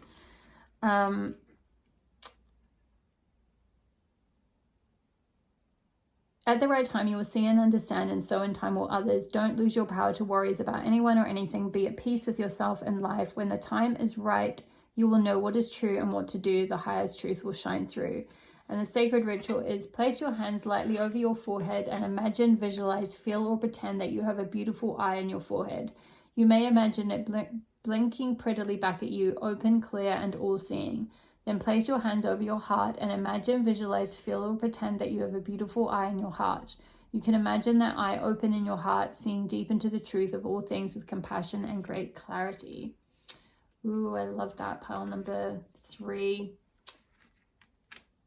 Yeah, you're definitely on some kind of, there's so much purple. Even the colors of your cards is like with the crystals and the colorings, there's just so much purple here. So yeah, you're deeply being called to kind of go follow this spiritual path, to be some kind of guide or priestess or healer or something along those lines. A sage, I feel like you're very intuitive, very wise. You have a lot of insight, you have a very like strong connection to your intuition, a very open crown chakra. I'm hearing like even too open potentially, which may be why there's a lot of fear, because it's like your upper chakras are so open and fast and you struggle with grounding your energy, which is why it's important to kind of like focus on keep that balance right between those upper chakras and the lower ones, and keep yourself grounded so that you can bring through those insights, bring through that insight, bring through that wisdom, bring through that intuition, and ground it into the physical realm. That may be something that you've kind of struggled with, which may be also why that 5 of Pentacles energy is showing up, because it's like you haven't been able to like fully ground things. So you get intuitive nudges and you're very aware of what they are, but then actually taking action with the Knight of Swords energy and bringing things through and grounding them into reality is harder to follow through with, because there's a lack of groundedness there. So yeah, definitely doing your grounding exercises. We've got red flowers on this card as well, so more of that red energy, root chakra energy, grounding your energy. And these 2 crystals, the Sugarlight and Carolite, get hold of those. I feel like they'll be very powerful for you, pile number 3. Okay, those are all the messages I have for you. I hope that resonated and gave you some encouragement and support in this area. Leave a message below in the comment box, or even just drop me an emoji. It really helps my channel to grow so much, and I really appreciate each and every one of you who's been doing that from the bottom of my heart. It helps me more than you could ever know, and I'll always reply to you as soon as I can. Hit the subscribe button if you're not already part of the community. I would love to have you here. Hit the like button if you enjoyed the reading. It helps tell the algorithm what content you guys are enjoying at the moment. Check out my website, elstemple.com. I offer private tarot card readings and also Goddess Astro birth chart readings. You can sign up to my newsletter there. I send it out every new moon and full moon with the cosmic update for the fortnight. You can also check out my goddess blog posts. I blog every couple of weeks or so about the goddesses and the wheel of the year and all that good stuff. And check out my Patreon. I will leave the link to that below. I offer more in-depth and goddess pathworking over on Patreon. There are 2 different tiers available, and as I mentioned, High Priestess tier is one of them. Okay, my loves, that is all I have for you today. All the best with your journey towards abundance and prosperity. Call on Goddess Lakshmi. Check out the blog post about her if you'd like some extra support there. And I will see you in the next reading. All my love. Bye.